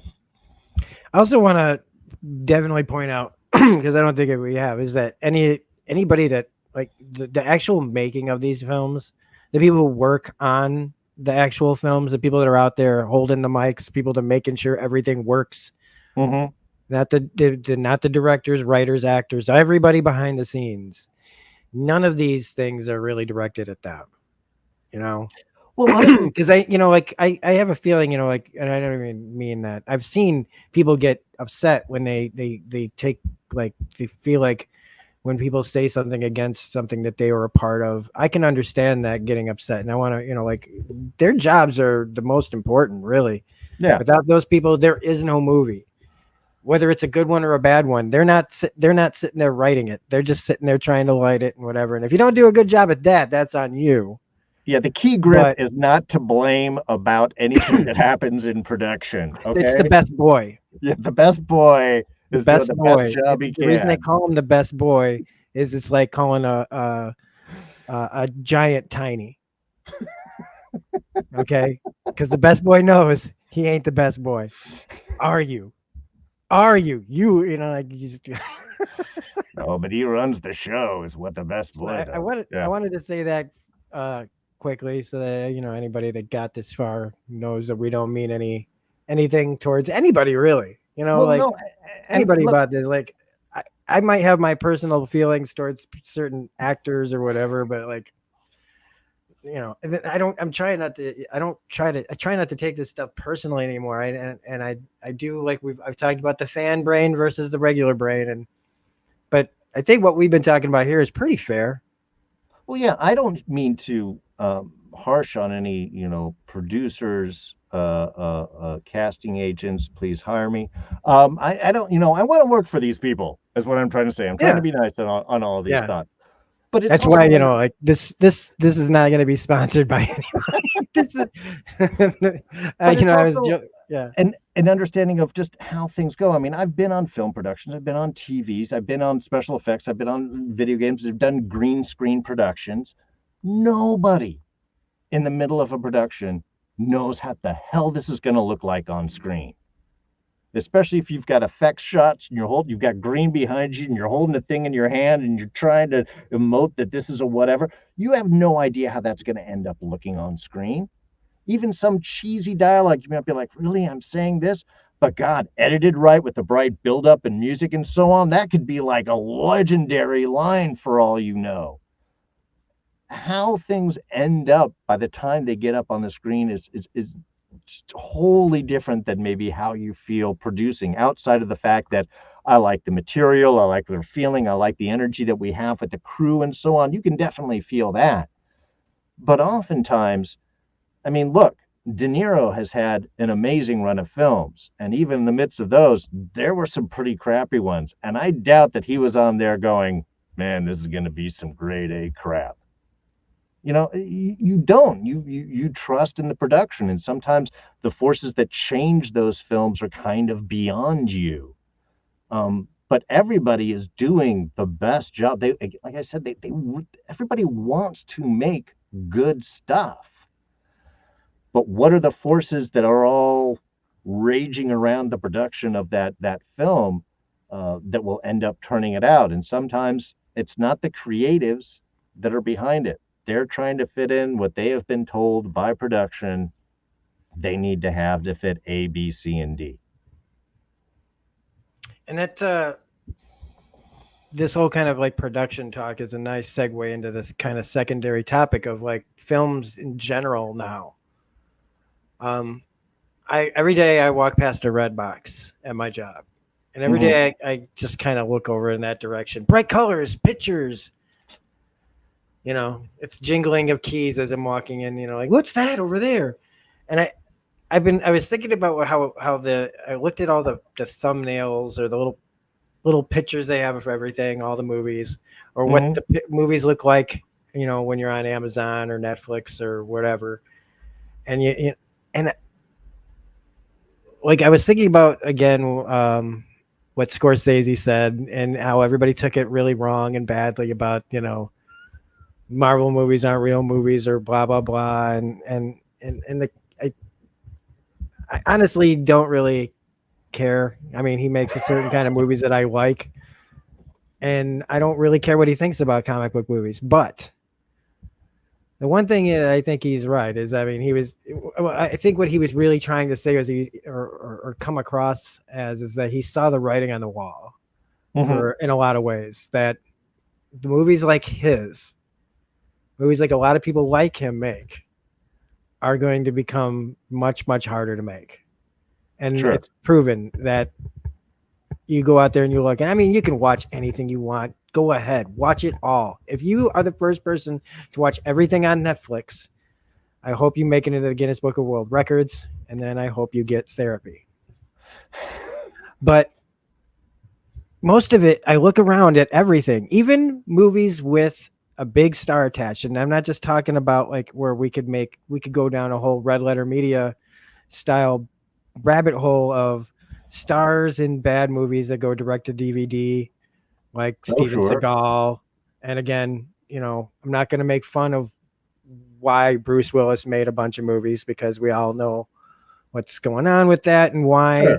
and why. And I bring up Red Letter Media because they brought it, they kind of nailed that topic before anybody else was really talking about it. Whatever anybody's reasons are, but the quality of these movies, even on the big streaming services, so much of it is just dog shit. Mm. Yeah. And I don't mean like there's again like what you like, everybody, but there's just this quality over quantity thing that's been going on, but also, and not to diss streaming services, because some best pictures have come out Sure. on these streaming services, movies that I'll probably never watch. And that's on me. I tried to watch. There was that one on Hulu that was nominated, that Nomadland with Frances McDormand, who I Yeah. love. I love Frances McDormand. Oh my god! But I was watching it and I went, "Oh no, no." Hey, not every film is for everybody. Even I was like, "Nope, I don't need this in my life." And it's fine. That not every movie has to be like you said. But I'm looking at everything, and even now, the major studios are almost it feels like they're operating the same as these movies that are getting financed internationally, where there's no money in it except for the star, and they don't even. It feels like put any thought into even the title of these movies. Everything sounds so bland when you look at like a title doesn't have. They all feel like they're made for TV movie titles. Go to like Lifetime or the CBS Sunday night movie starring Bruce Boxleitner and Kate Capshaw, except that's Scarecrow and Mrs. King, so that's a real thing. Sure. But like it all just has that feeling of, I feel it. When did the movies feel like I was watching TV, and when did the TV shows become like I was watching a movie? Like, I feel like I'm watching TV and I'm watching a movie, but I watch a movie and I'm like, this is shit that should be on at 8 o'clock on CBS. And there I should would be say around commercials Game and of everything. Thrones time is when you started getting the prestige TV, and then more. Well, but that was kind of like we all know. I mean, like we could have the argument of like which show started all this, or what, not even Sure. argument, but like I'm just around there. Like Twin Peaks and the X-Files. Oh, basically changed everything, and some people want to say it's this, that, and the other, but you're not going. You got to, even some people might even say it starts before that. That's why he said Twin Peaks, or like you could even say like the first season of NYPD Blue, or whatever. But we've had prestige television for a while. Everybody's been, ever since X-Files, everybody's been upping their game. Even Buffy the Vampire Slayer and Angel, as much as they can look like television, they didn't feel like television. They felt so grand and epic in scope. And then you get shows like 24, and then HBO blows up with The Sopranos and 6 Feet Under and all that. And yeah, so we've dealt with prestige television for a while. But movies still felt like movies throughout this whole thing. But the last few years, and I have to imagine that it's partially due to the market of Disney films, superhero films, IPs, Fast and the Furious, all that kind of stuff, creating a shared universe, all these things where it's all leaning towards. And very few times now it feels like we're gonna see a movie that, like, for me, like personally, like Once Upon a Time in Hollywood.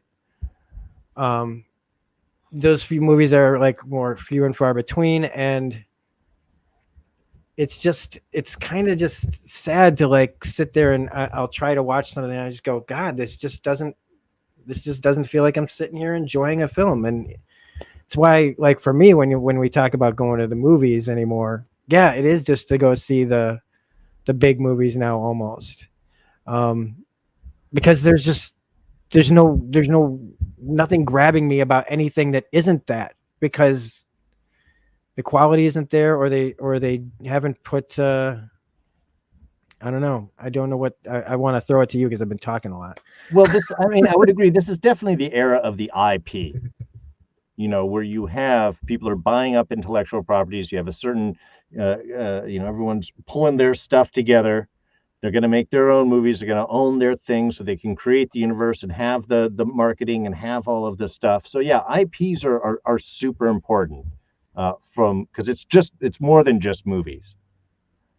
But we've also, we've gone through this phase. In the 80s was all Schwarzenegger and Stallone.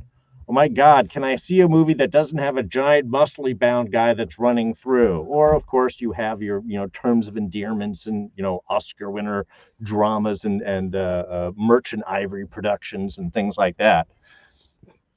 Every in the 90s, everything was extreme, all pushing the edge and stuff like that. I mean, we go through all of these phases where everybody is producing a certain kind of film because they see what the market wants, and they're going to be chasing that dragon and chasing those dollars and trying to fill that. And it becomes more and more risky to try something new, especially with the cost of a lot of these productions, to go in a new direction. But of course, eventually it's the person that does create something new that creates the new drive that everybody wants to see. And now everybody is chasing that one. I think we go through these stages on that, but we are certainly in the area right now where IP is the drive. And I think from the standpoint of your Netflix has created a very interesting film genre in a way of films that are extremely expensive, have a lot of money in them, have big cast, big directors, and I swear to God, the script is the first draft that somebody wrote down, and they sent it like great, let's do this, and just get the production and go. We'll figure it out as we go along. And look, you can write a movie as you shoot it. The first Pirates of the Caribbean, they were writing as they were shooting it. And look, wherever you want to talk about where the series went, that first film was awesome. And it had great energy, and it was a lot of fun. But you also have Ted and Terry Rossio behind that can do that have a background and love of the genre. Those are the writers, for those unaware, who have done just amazing, massive work. So it's not like you can't do that, but it's a very difficult thing. Again, you want to have your planning and production. You want to you want to have a script that makes sense and isn't just, okay, so we start out with an action scene that lasts 5 minutes, then we do some dialogue, be sure we throw in some quips, we want to keep the action going, and then we change locations, that, we have another big action sequence, we have a chase, okay, and then we're going to go to, everyone's dressed up, right, we got to go casinos, everybody loves casinos, we can have everyone doing it, we'll have a big music bit, and then we'll have another action sequence, then everybody will split up, everyone will look all sad, we can do a few more locations, and then we'll wrap it up and be done by 97 minutes. Yep. And yeah, I mean, you're so right. You're so right, though. Like, that's something I didn't express was, you get these big, like these movies with big directors and everybody you could possibly want.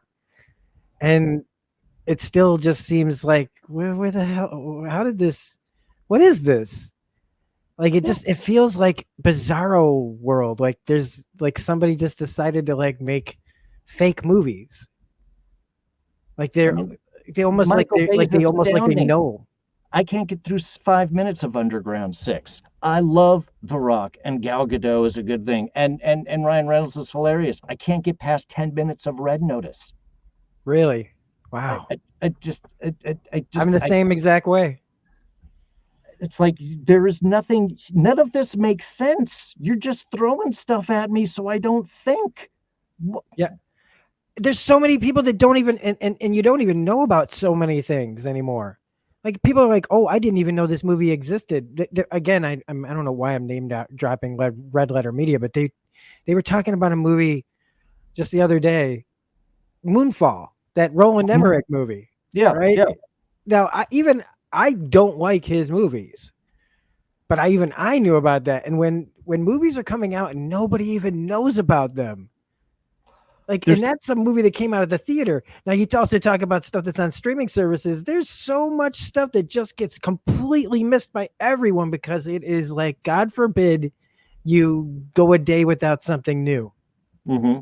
And it's just overwhelming. And there's this contingency of people that are just, and again, consume it however you want, folks. Consume it however you want. But for me, the joy of binging grew I liked it for a while because I was watching old shows all the way through because I could for the first time in a while, and shows that I didn't have on DVD already. But when it came to like good shows, event shows, stuff to look forward to, TV still has you beat. Regular ass cable TV still has you beat, or however, Hmm. whatever your streaming service will put out. Those people who've done that, or give you 2 episodes at a time or whatever, that that even is a little bit better. But there's just so much, and it feels like it can't sustain itself. But it can't. I mean, and that's the other thing is with the expand of streaming and markets, there is such a demand for content, and I will put this in totally in producers' favor. Hats off to you for doing it. There is such a demand for content. They just have to fill the slots. Yeah. They just have to put something out there, and you don't always have time to get something going because somebody else is going to fill that slot, somebody else is going to go in or get your actor. You got to get them now in the period that you have. So part of what we're dealing with is just the madness of how much content can we squeeze in. And to be honest, look, man, if I was 20, Red Notice might be my favorite freaking film. I don't Yep. know. Yep. My tastes have changed as I've gotten older because I want more story. I want more interest. I don't just want the action scene and someone to flex and make a quip and I'll be happy and I'll be swinging that for the next 2 weeks. I want something that makes me think a little bit, and that's just because my tastes have changed. So I mean, Yeah. that's also something to realize is were movies always like this? Well, no, you just like those movies more than you do now. Yep. Oh yeah. Yeah. So I mean, part of this is like age, and but there's plenty of people though that like liked Armageddon then Sure. and love it now still. Mm-hmm. And hats off to you that you can maintain that level of love for something like that with, because again, there, but that those people probably have a lot more going on. Or less. you know, And so that's all they this can know. this can turn dark real quick. Why do I know this? Like, this is my curse, everyone. All right, my curse is to know all this stuff for no one in particular. And so, if you're out there living a more full life, believe me, I am an envy of you. I made some. I went down some wrong roads, and And now we're doing here we are. podcasts. So Now I look, now I know everything about. I know a good amount about a bunch of stuff that didn't matter to anyone pre MCU. Now, if somebody could extrapolate my brain for science, they just find like, why does this guy remember every issue of Incredible Hulk from like 200 to like 600? But he doesn't. what I'm But he, built for. Come but on, the it's just nerds rule the earth right now. This is the yeah. glorious time. I mean, could you imagine as a kid that this would be, "Hi, This I'm going to was be an adult and everybody will love comic books." this was the dream. This was where 20-year-old me wanted things to go, but 20-year-old me was a dumbass in some ways. In a lot of ways. I guess in most ways. But Really would have it's looked forward to Venom Carnage. Yeah. oh god, Venom 2, like that's so sad. That's such a sad. That was a sad experience. Like I can't believe it's the first time I walked out of a movie at the end of it, and I took my sister to it, and we were going to go see something a lot more. No, it wasn't even a lot more intellectual. No, it was just it was we were going to go see Eternals or Venom 2, and I had already seen Eternals, and I loved it. But I was like, is my sister going to want to sit through 2.5 hours of it? Or would she Mm. rather watch an hour and a half Venom movie? And by the end of Venom 2, she was like, I wish, like I was like, we should have just seen Eternals. And for those of you that don't like Eternals, this is actually a joke for you guys who don't like it. I still like it and I can make a joke about it, which is that Venom 2 is so bad, we'd rather watch the Eternals. So there you go for the people who hate Yeah. Eternals but hate Venom 2 more. Okay, there's your joke for you. So I'm fair and balanced, even when I'm trying to make a point about something else. But it's just the state of everything. I don't even watch movies hardly at all. That's why I can sit and watch Critical Role for 4.5 hours, because 8 people sitting around a table pretending to battle Dungeons and Dragons is more interesting to me than just about 99% of the stuff that's streaming out there right now. Sure. And Well, you can't please everybody, and not everything's for you. But like I'm trying to look at it from like a more anthropological study of it, of like looking over the top of it and going, why? not not like why, but literally want to know like why. And I mean, yeah, everything can always be simply put money, money, money, money. It's always going to be the big thing. But when it's not, when you know that it's not all money, there, I mean, the the reality is it's always more than just money. But it's getting people that make these things to care about the other thing and the money. right. And they're just out there trying to go, well, if they like it, great. If they give me their money, it doesn't matter.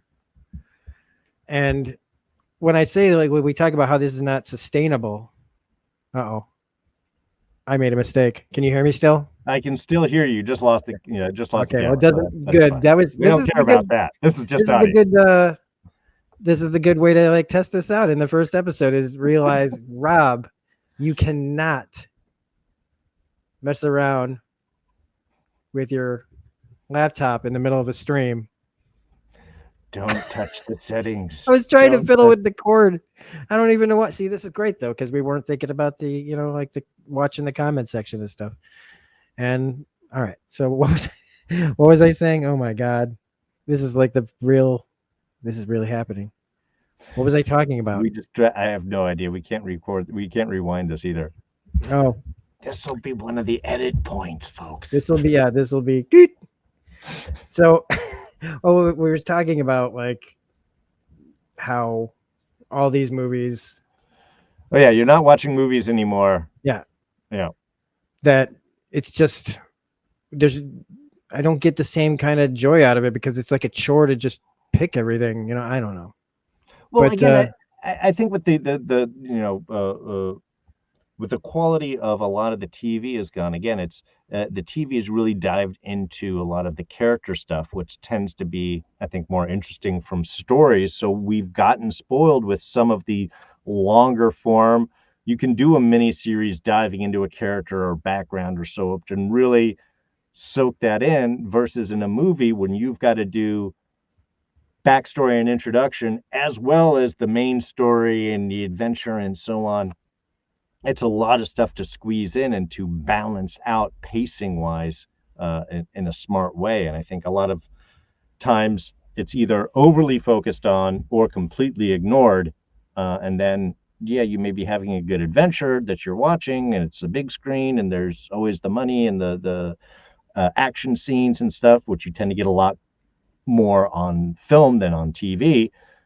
But if you haven't connected with the character, then you don't care what's happening. You're just watching stuff go on. Which, okay, we'll sing back to a previous example. I think one of the issues people had with Eternals in many ways was great big action, but I don't know anything about the characters, and I can't tell how strong anybody is because they're all doing the same thing. And if you can't connect, you're not going to care.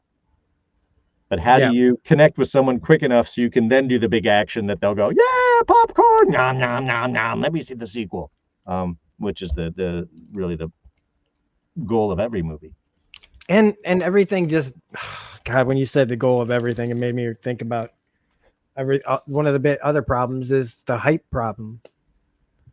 That it's all about the hype to something, hype to the trailer, hype to the movie after the trailer, hype to the second trailer after the first trailer, hype for the teaser trailer.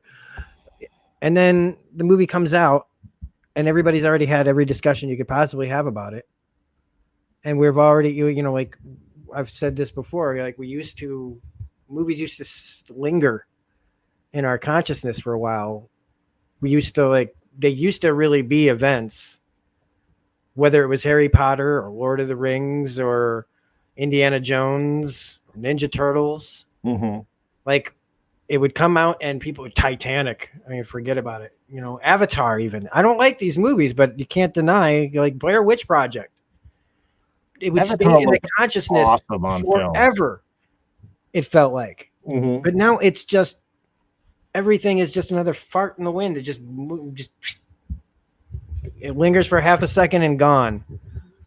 And maybe that's Gotta just move on to the my next thing. Gotta move on to the next thing. Go, go, go, go, go. And that's why I like when we talk about, and I guess this is what I lost track of, was we were talking about sustainability, and I already feel it. I felt it before streaming services got started when I was the dummy saying, hey, Netflix has a 3-month trial. Everybody should try it. It's amazing. No, I've got my cable and I just watch my thing, and everybody thought I was an idiot.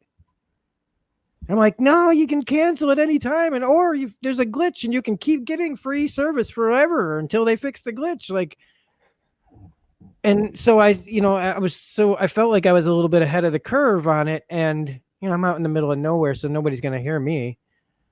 And it's like you could see the future, and I saw the end of cable. I saw the end, and not the end, but you know, Yeah. It's just not the main thing anymore. And now once everybody started getting into the streaming services, my radar went up again, and I realized you could just see everything. I said, everybody's going to start have their own channel. Everybody's going to have their own channel. And then like a couple of years later, I was right. Everybody had their own channel, and some of them failed right away. And then you started seeing the other result of after that is the conglomeration of things. Right. Oh yeah. And it's all moving, and you can just see it if you let yourself see it. And while everybody else is content with like just being like, I just want to know where the fucking Office is, okay? Where can I watch The Office? Where is Friends? Again, if that's your biggest problem, I envy you again. I wish that was all I was worried about. And the answer, folks, is worried. Just it's Watch. Yeah. There's an app called Just Watch. It'll tell you where anything is. And so it's just like, I don't know like anymore. Like how you can see that this is going to collapse in on itself. Disney will be fine because Disney is already on lockdown. Disney's got subsets with Hulu and 20th Century Fox, and they have they'll be fine at the end of this. But everybody else, I don't know. Like again, I think you're going to see everybody start to like, with so much content drowning, then you're going to see almost no content.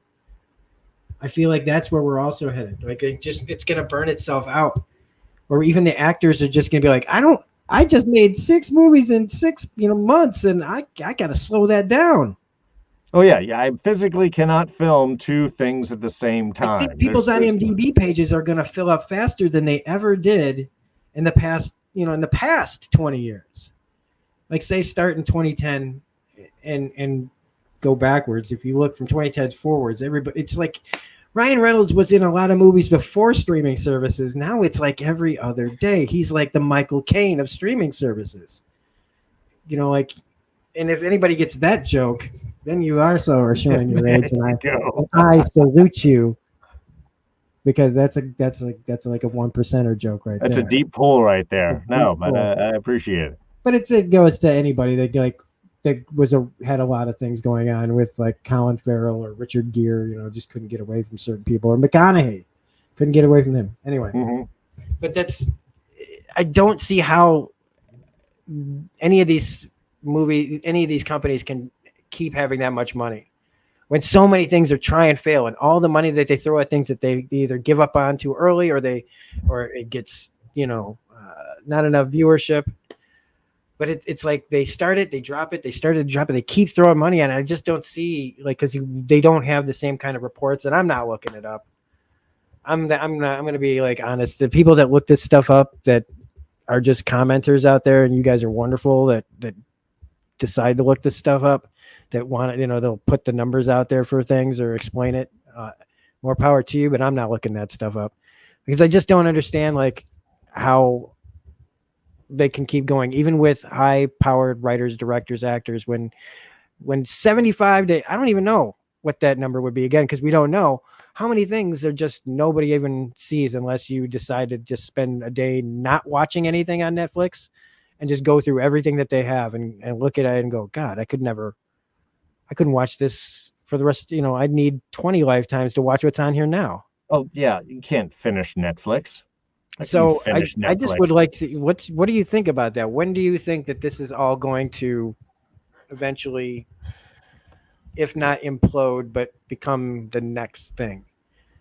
Um, when does the next thing and what is it going to be? That's Like, that's who the knows? question. Like, because I mean, virtual reality, I think, is still the way we view things. I think that's the only step in home entertainment. Really, is like putting you in the fucking thing, practically, matrixing us for real, in a way. Pretty much, yeah. In a way. We have it. I mean, otherwise we're just going to have the glasses where it just comes Yeah. directly into our eyeballs, and we don't Yeah. even have to look at the TV. It Yeah. projects There's a nothing in big a room. screen in front of us. That is going to be in something where there's a crime scene. The cops knock down the door, and it's just two people sitting on a fucking couch, and they look like they're watching television, but there's nothing in the room but a couch Yeah, and a yeah. bunch, and it looks like like nobody lives there. But they're living Like in, everything is going to be like that. yeah, they're Like living in a palace in their minds. a weird version of Wall-E. That next step forward where humans just can't cope or whatever, and they make some new thing that makes us worse. It's like I feel like in some way the Twilight Zone is like, it's one of the reasons why it's one of the best shows, because it really does show us at our basest levels when it comes to anything. And Oh when yeah. I think about all this and where we're going, it's like, good Lord, it's so simple. Like, and it's it's just so sad. It's gonna be weird. I want to live long enough for us to be like, where I can look over at you, Darren, and go, Yep. death Well, is kind of looking pretty good right about now, isn't it? barring some new crazy technology, if we're just talking about the the breadth and Yeah. flow of genres and such, like anything, this is going to last a certain amount of time. I mean, part of it is we're still in the conglomeration battle IP. I mean, what Warner Brothers and Discovery Channel just merged. But I think Yeah. last Friday was official sort of blend. So you still have a certain conglomeration. Amazon has bought MGM, um, and that's going to pull in a whole section of IP onto there. I think for a while we're still going to have, as much content as you possibly get. There's still 1,000 channels, and people are going to be there, and we need to get it. But much like the evolution of prestige television, I think at a point you're going to have some studio that's like, well, we got to mix this up because everything is predictable and our bottom line isn't changing. We need to get something new and put some time to develop. We need to do a Lord of the Rings, where you take the time and you do it and you push the effort. And once that type of happens, then everybody, like I mentioned before, somebody else is going to say, all right, that's the new thing.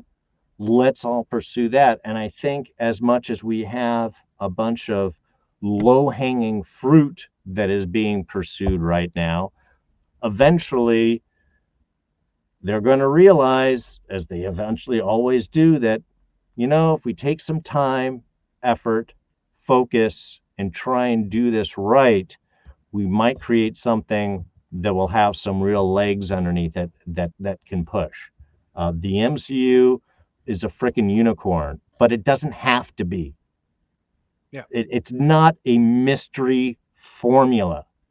As much as everybody chasing the whole multiverse and thing idea, it really comes down to brass tacks. You've got to build from the bottom. You've got to make interesting stories with good characters that have good arcs that tell a story but don't wrap everything up. You can still have your plan for the future, but you got to focus on that one story. And then you slowly build. You get another character with a good story, and you can overlay a couple of ideas, but don't try and build your whole universe at once. And to do this, that's time. That's focus. You got to have somebody that will do that. And from a production standpoint, you got to have somebody that you trust to run that. And I think that's really the hard thing to find. Yeah, it absolutely is. It's a great way to put it. And trying to figure out a way to like kind of wrap this up because I think we've covered a lot of really interesting things, and I know that these are also like conversations we've kind of had before, but it's really nice to really try to spread it out and really open it up a lot because nothing's permanent in this world, you know? And so it's like we're talking about this now. It'll be interesting how well this ages and stuff is when you're in the moment. A lot of times you just don't realize like it feels like it goes on forever and also is going by in an instant.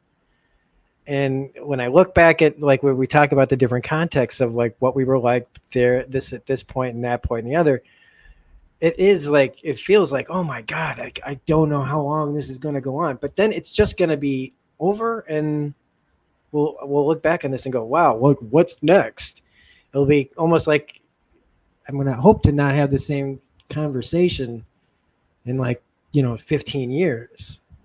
But sure. I think that as long as I remember, hopefully my memory stays good, where I don't have to be like in the middle of a podcast going, we talked about this 15 years ago to the day. And I'll be like, by the same why did I put my brain in that robot body? Life is pain. But and by the same token, it's not just about, trying to do the old stories better. Hopefully there's new IP that gets developed too. The Expanse, one of the best sci-fi shows on television.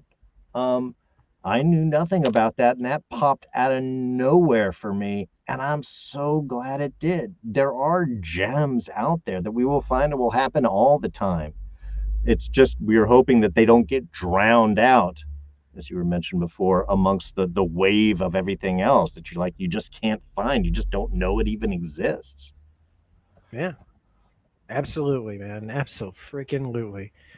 So, for everybody that listens to this and everything and has made it this far, I really appreciate it. We're going to be talking about more stuff like on other podcasts that are going to be like this. If you go, if you listen to this whole thing and you got nothing out of it, I apologize. But that'll probably be kind of how these look is two people or more having conversations about stuff that just, has been eaten at us or in the back of our minds or things that we just never got to fully talk about or things that I've been meaning to talk about. We've got a lot of stuff coming up on this show that I've been meaning to talk about for a while. And a lot of times, it's anxiety, and a lot of times I don't feel prepared for it and I want to be prepared for it. And I think we over the last couple of years, we've been preparing for this kind of conversation.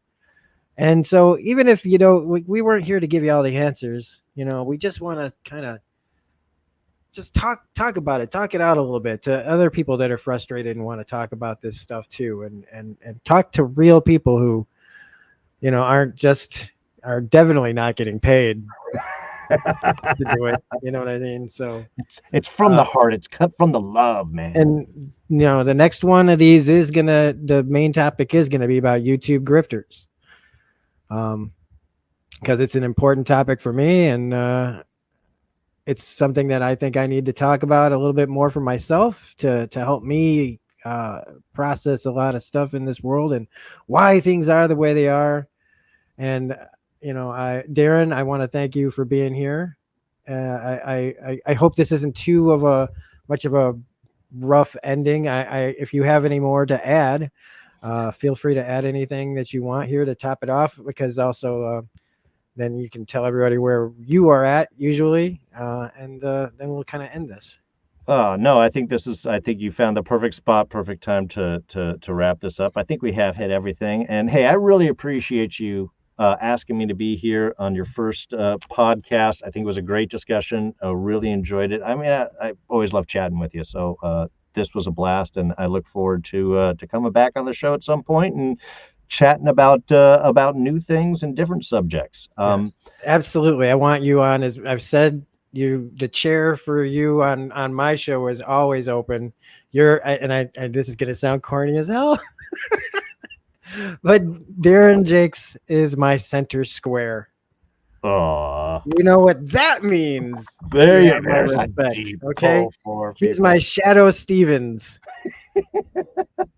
he's the he's the guy in the center square that you want there every time that you can always count on that center square. And so that's a really cheesy way to say that I really appreciate you, and I can't wait to do more of these. And like I said, if you ever have anything that you want to talk about, like this isn't just the Rob show when somebody's on, like it doesn't matter. You want to talk about stuff that's going on in your life or in your area, or this is to anybody that comes on here.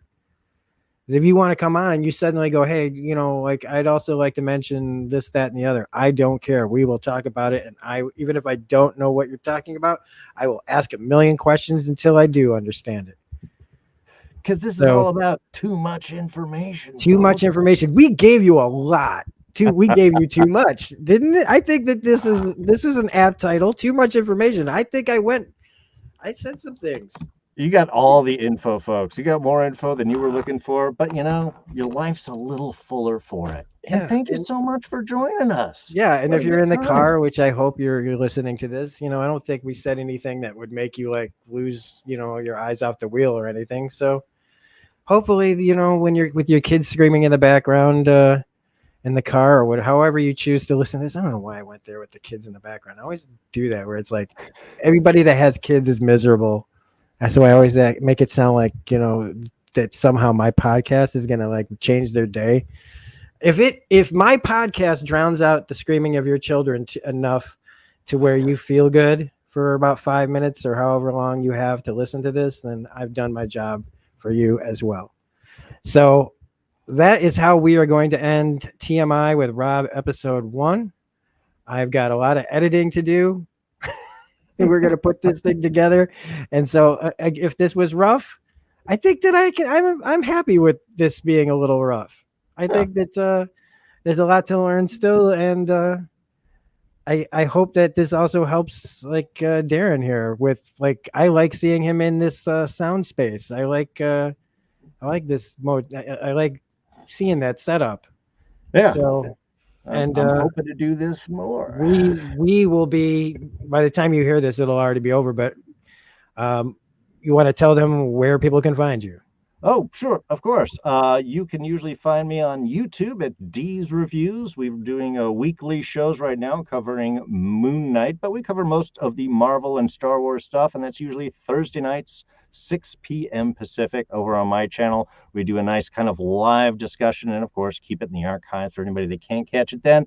Rob is often on there with me, but we also have a great rotation of guests and fans, give you some nice varying perspectives on the show. So D's Reviews, you can check that out. And you can find me on Twitter and Instagram at Darrin Jaques, DarrinJaques. And I'm Rob from Smirking Reviews, the regular Joe that sometimes makes content, but is currently in a really bad critical role spiral that has taken over my life and has made I'm using that as my excuse right now to why there isn't more content, but it'll have to do for now. So until I talk about it on one of these and where I just go, but here, there's a lot to unpack there, and that'll be coming out in future videos. So if you're ready to hear pain, well, then you've come to the right place at any given podcast, because we never know where we're going to go, and that is great. And we want to build a community still. So leave it in the comment section, everybody, what you think of all this stuff and what topics do you want to hear. And hell, if you're a decent enough person, I might even ask if you want to come on the show sometime. So anyway, everybody, that's it for me. Wow. Now I really don't know how to end it. So I'm just going to say, everyone, have a great night, everybody. And we will see you on episode 2 sooner, hopefully, rather than later. Bye-bye. Bye-bye. You don't have to wave.